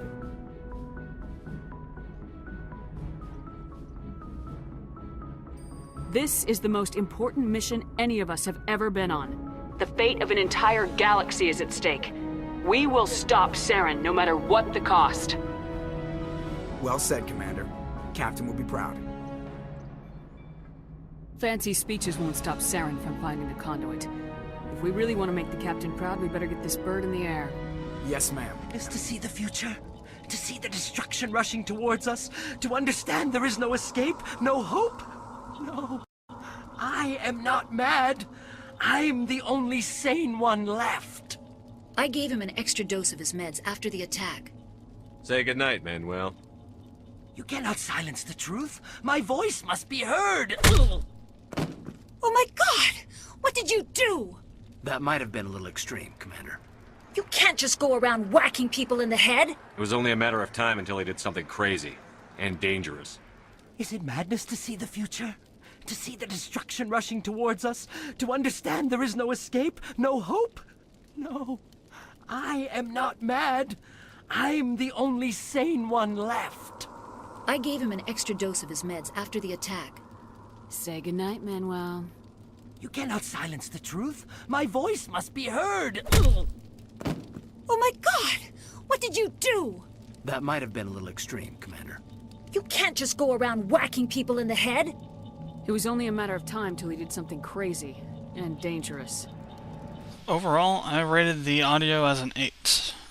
And now we get to the really huge part of this review, which is the story, because the story is such a large part of Mass Effect. The story of Mass Effect is based on a cliched theme. I mean, some galaxy-gobbling baddies, essentially, are coming to take over the world, or in this case, the galaxy. But in the way that the game is executed is what makes that cliched theme unique. The amount of depth and detail and backstory that went into Mass Effect is really what sets it apart and keeps that clichédness from really detracting from the experience at all. And the fact that they made it so that the player can make their Shepard the personality they most identify with is also a plus, you know. If you want your Shepard to be noble, a noble person, you know, stand-up kind of person, you can do that. If you want your Shepard to be an ass, you can do that too. or if we're going to go anywhere in between.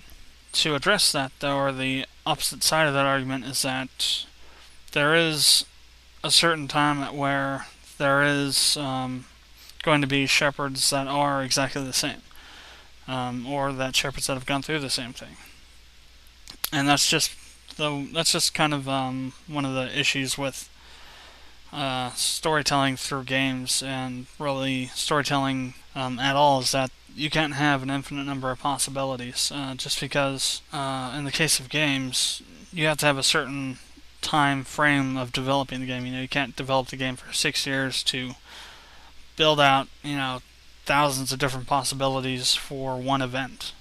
You have to make limitations.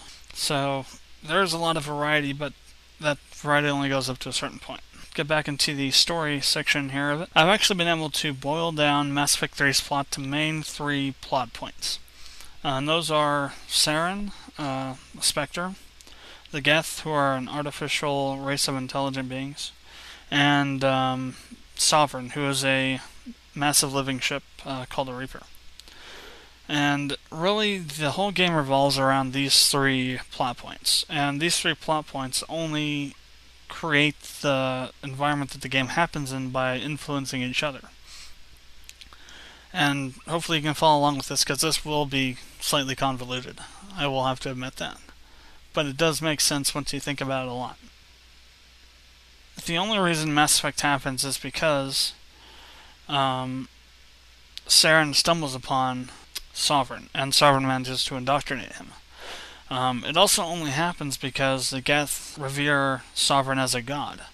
If they didn't have that opinion, Mass Effect probably wouldn't have happened, because one person with a ship is not enough to take on, the entire galaxy, essentially. To that end, without the Geth being created, and without Saren becoming a Spectre, without Saren finding Sovereign, and without the Geth's already preconceived notion of the Reapers being gods, and without Saren being able to influence the Geth to follow him, none of this would have happened. So in a way, Sovereign is the main force that's driving the story behind Mass Effect.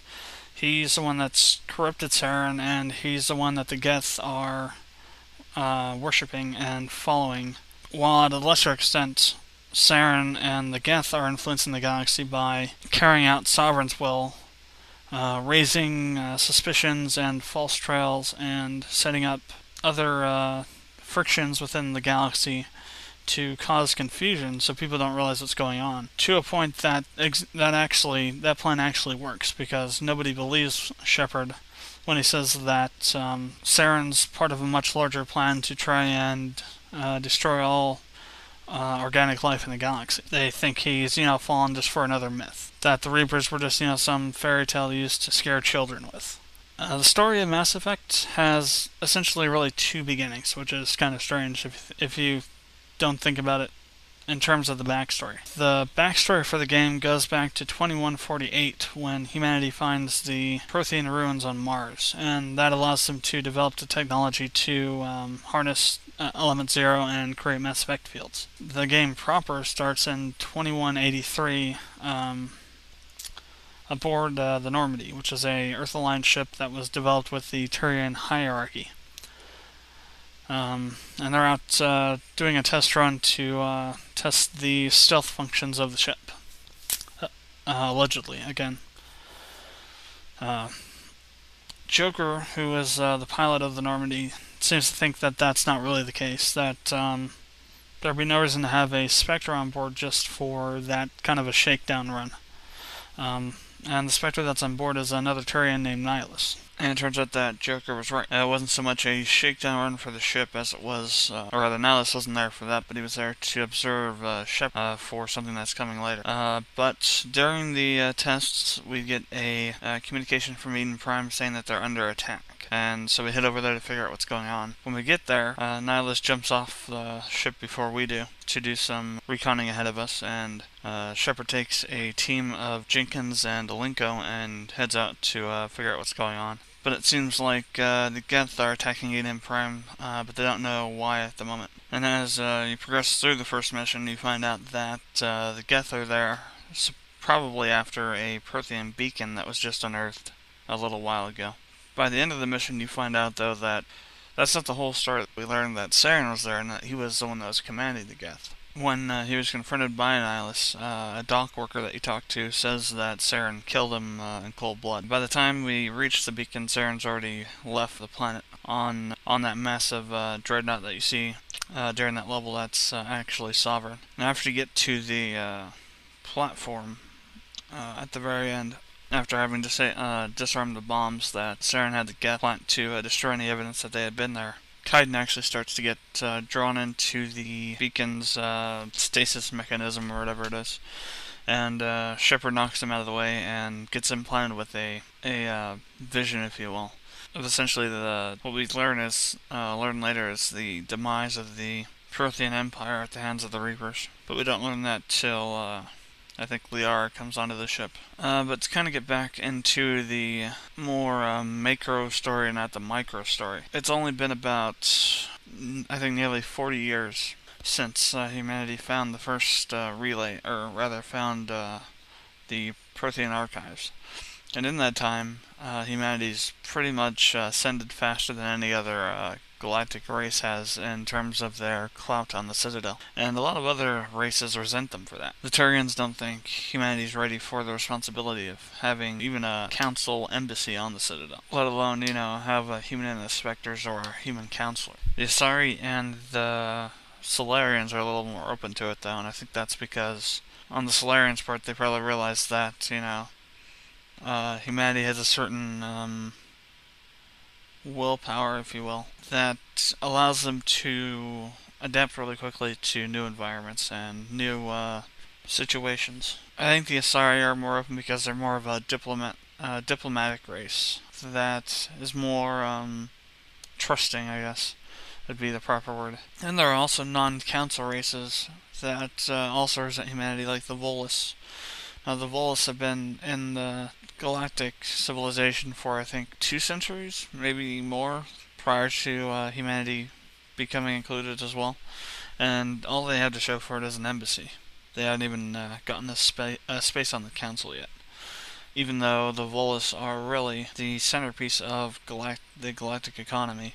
Then there are also other species like the Alcor or the Hanar that really don't care that humanity is ascending so quickly. They're not threatened by it or don't have any reservations about it or anything. Overall, as I mentioned, there are some inconsistencies with the story over the games. There are also a few plot holes and continuity errors within the first game. But otherwise, even with those problems, the universe is really rich and deep. Backstory is really well written. The feature it crafts could be a plausible reality because it's based on the same principles that we have in our own reality. For example, there is no faster-than-light travel. Matter can't travel faster than light. The only way that that's possible is by using element 0. By applying a negative charge to element 0, you can actually reduce the mass of an object. And so that's what mass effect fields do. They use them to take the mass of a object, specifically a ship, down to 0, so that it can travel at light speed and through hyperspace, essentially. Whereas kinetic barriers and shields and such use mass effect fields the opposite way. They pump a positive charge through an element 0 circuit that creates more mass, which allows the field around the individual to reflect things that are coming at it, or at the ship, to reflect things that are coming at it or to dampen them or neutralize them. And it's in adherence to our conventional laws of physics and such that possible that this universe could exist in the future. And it really lends the story a bit of credibility, as if it actually could happen, or that it is actually happening in some dimension, if you believe in string theory, that there are infinite dimensions of our universe. But overall, I gave the story for Mass Effect a rating of 9. Difficulty is also another criteria that's not as it seems, or not as it sounds. The difficulty is not really rating the game based on the game. It's rating the difficulty of the game based on either a direct sequel of the game or other games of similar genre. So in this case, since we have Mass Effect 2, we can compare it to Mass Effect 2. or even 3. I played Mass Effect on Veteran. That's the 3rd level of difficulty. There's also Insanity, the hardest level. And while there is a clear challenge in the Veteran mode, it is easy to a point, in a way. In a New Game Plus, Veteran mode might as well just be, the easiest mode, because you can go through with that overheat issue and just blow everything away pretty quickly with the increased higher level. But compared to Mass Effect 2's Veteran mode, Mass Effect 2 is actually easier. And even though I say it's easier, it's not really easier. It's easier in the fact that Mass Effect 2 is more balanced, and it's more balanced because BioWare decided to rip out all that RPG stuff that we were talking about earlier, like the weapon mods and New Game Plus bonuses and stuff like that. Those don't exist in Mass Effect 2 anymore, so it's more balanced. And thus feels easier, but it's really harder, but harder all the way through and into the next play, whereas in Mass Effect 1, the first playthrough will feel harder than the second playthrough on the same character. One thing that I like about this game is the fact that the enemies do not spawn continuously, like they do in Call of Duty, otherwise known as zombie spawns. In Call of Duty, there are certain levels where you have to reach a certain point in the map to stop the enemies from spawning. None of that really happens in Mass Effect. There's a certain number of enemies, and once those enemies are gone, that's it. And I think that's really a better way to do the gameplay with shooters, because you're not bludgeoning the player to death with waves and waves of enemies, wasting their ammunition or their resources or anything like that. The difficulty, I gave a rating of 7 for Mass Effect 1. Replayability was the only criteria I gave a 10 to, and that's really because of all the different stuff I was talking about earlier. The New Game Plus, all the dialogue, the hidden dialogue, and there's also dialogue hidden around within the maps themselves. Like if you go over to the miniature Mass Effect relay on the Citadel with Kaidan and talk to him, he'll actually mention how the relays, the sculpture of the relays actually making his teeth tingle or something, kind of giving a little bit of a hint that that's not actually what it seems to be, that it's actually a functioning mass relay, instead of a sculpture of one. There's all that kind of stuff in the game that requires you to play through it multiple times or to go searching, thus extending the amount of time you play the game. This also pertains to NPC-given missions. There are some NPCs, if you don't talk to, you don't get missions from. If you don't talk to them through all their dialogue, for example, they won't give you a mission either. One example is Dr. Michelle. If you don't talk to her all the way through the first time you meet her, I don't think you're able to get her second mission later on. There are even some NPCs that, if you talk to and converse with, that have reappear in, the next installments. Like, there's a couple on the Citadel that are talking about a genetic cure for some disease, but the guy's sister, who was married to her brother, so sister-in-law, doesn't want to go through with it because of the risks to the baby. But if you talk to them and convince them either way, they'll actually reappear in Mass Effect 3.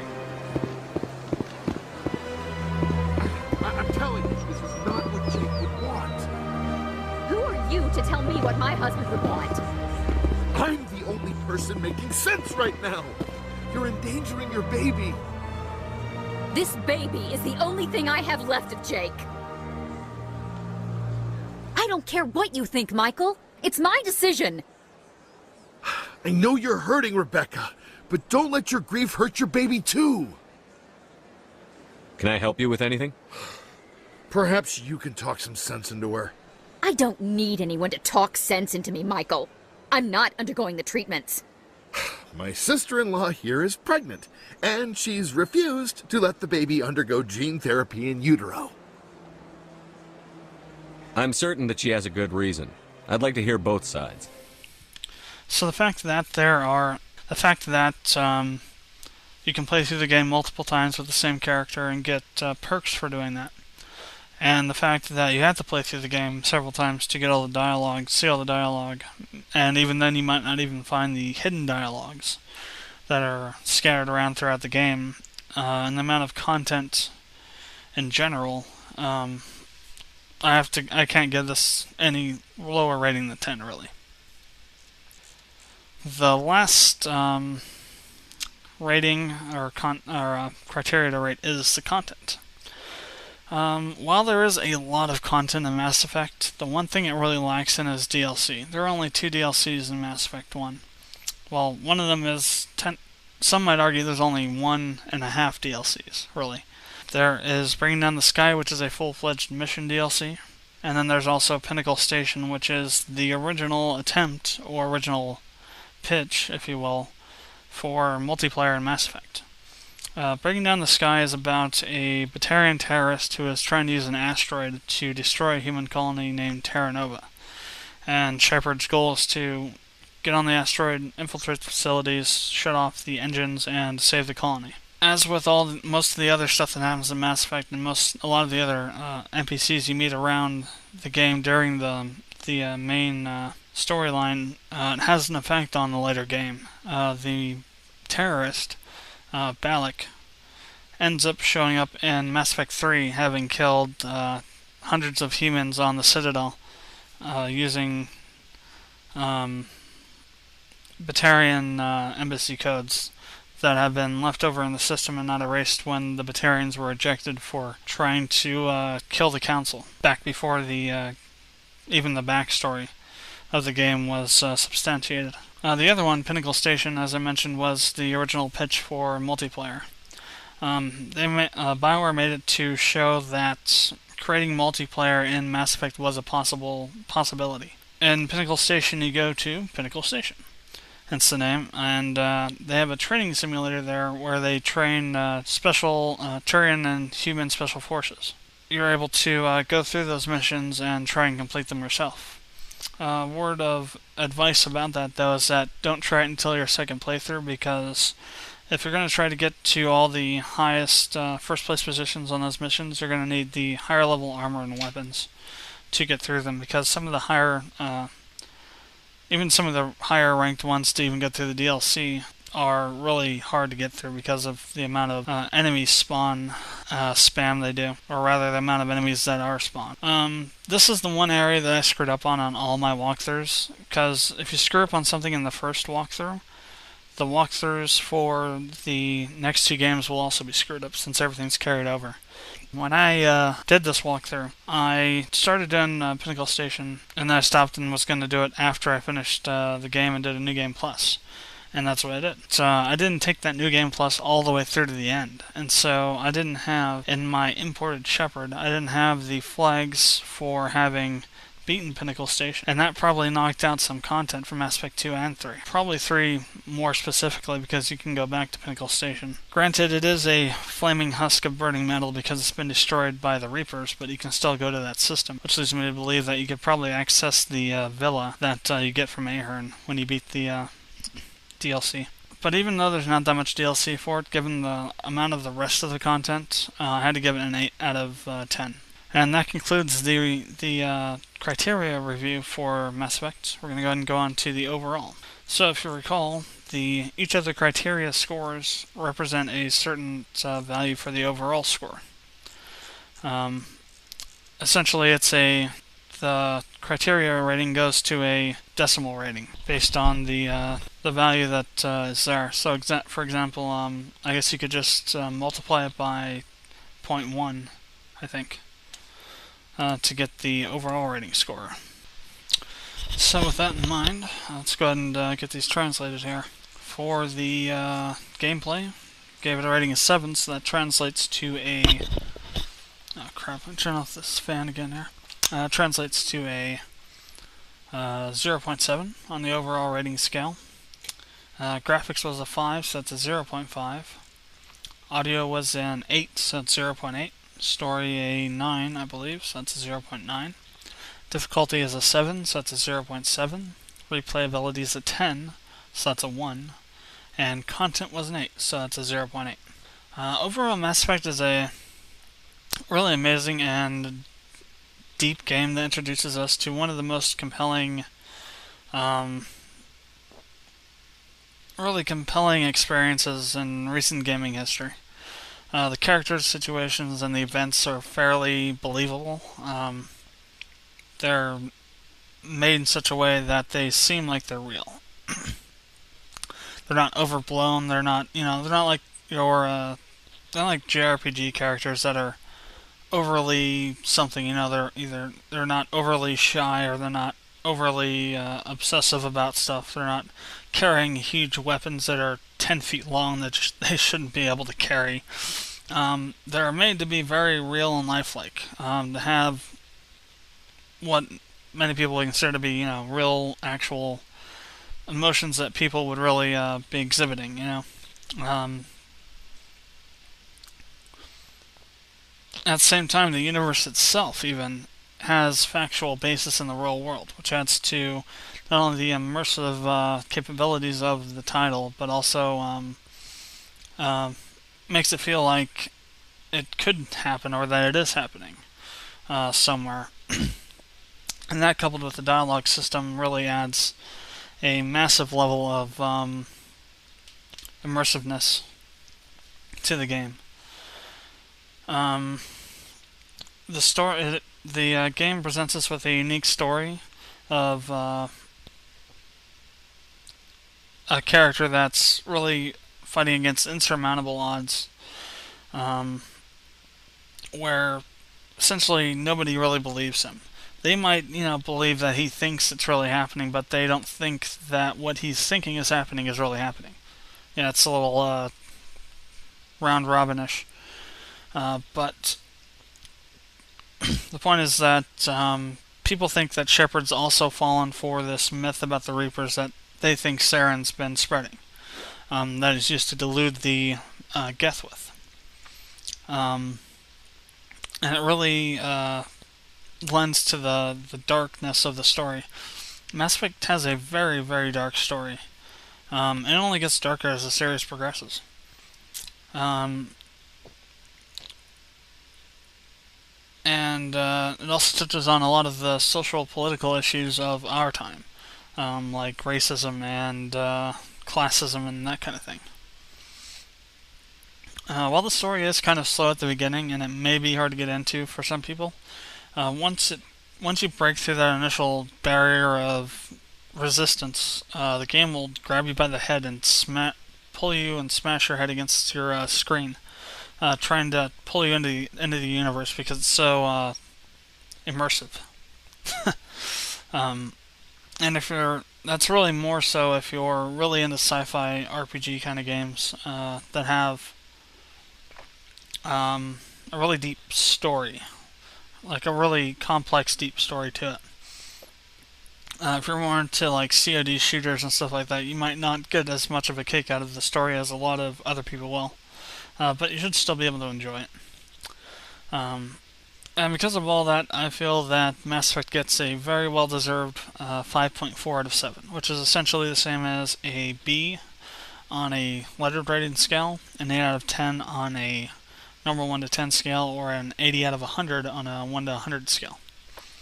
So it is a good rating. While it's not the best rating, I don't think it is the best game ever made. There are issues with it. Again, this is an objective opinion, or rather a highly objectified opinion of the game. Personally, I think that if I was rating it based on what I actually think about the game, not from an objective standpoint, I would give it a perfect score because I think it's an awesome game, but I can't do that. My conscience won't let me do that in an objective, highly objectified review like this, because it's not the best game. There are issues with it. There are problems with the story, but it's still a pretty good game. It's right up there with, I think it's right up there with probably the top 20 games of the past 2 decades. Probably somewhere in the lower 10, maybe rating at maybe 13 to 16. But it's up in there with the good ones, like, I suppose, Halo. Even though I'm really biased against that. Half-Life, Sword of the Stars, Sins of a Solar Empire, Chrono Trigger, Final Fantasy VII, Portal, what else? I guess, Borderlands, The Darkness, Saints Row, the Saints Row series, and all the really good games that have been released. Thanks for taking the time to watch through and listen to this massively long review. I hope you found it entertaining, or at the very least somewhat informational. The next review we'll be doing is for StarCraft 2. Don't ask me when we'll be doing it, because I have no effing clue when we're going to be getting around to doing it. This one took several months to just even get the time to start working on. So I have no clue when we'll be starting the one for StarCraft 2. But feel free to comment if you have any questions, or if you have any comments, obviously, put it in the comments section. Feel free to like the video or subscribe to our channel, and we'll see you next time.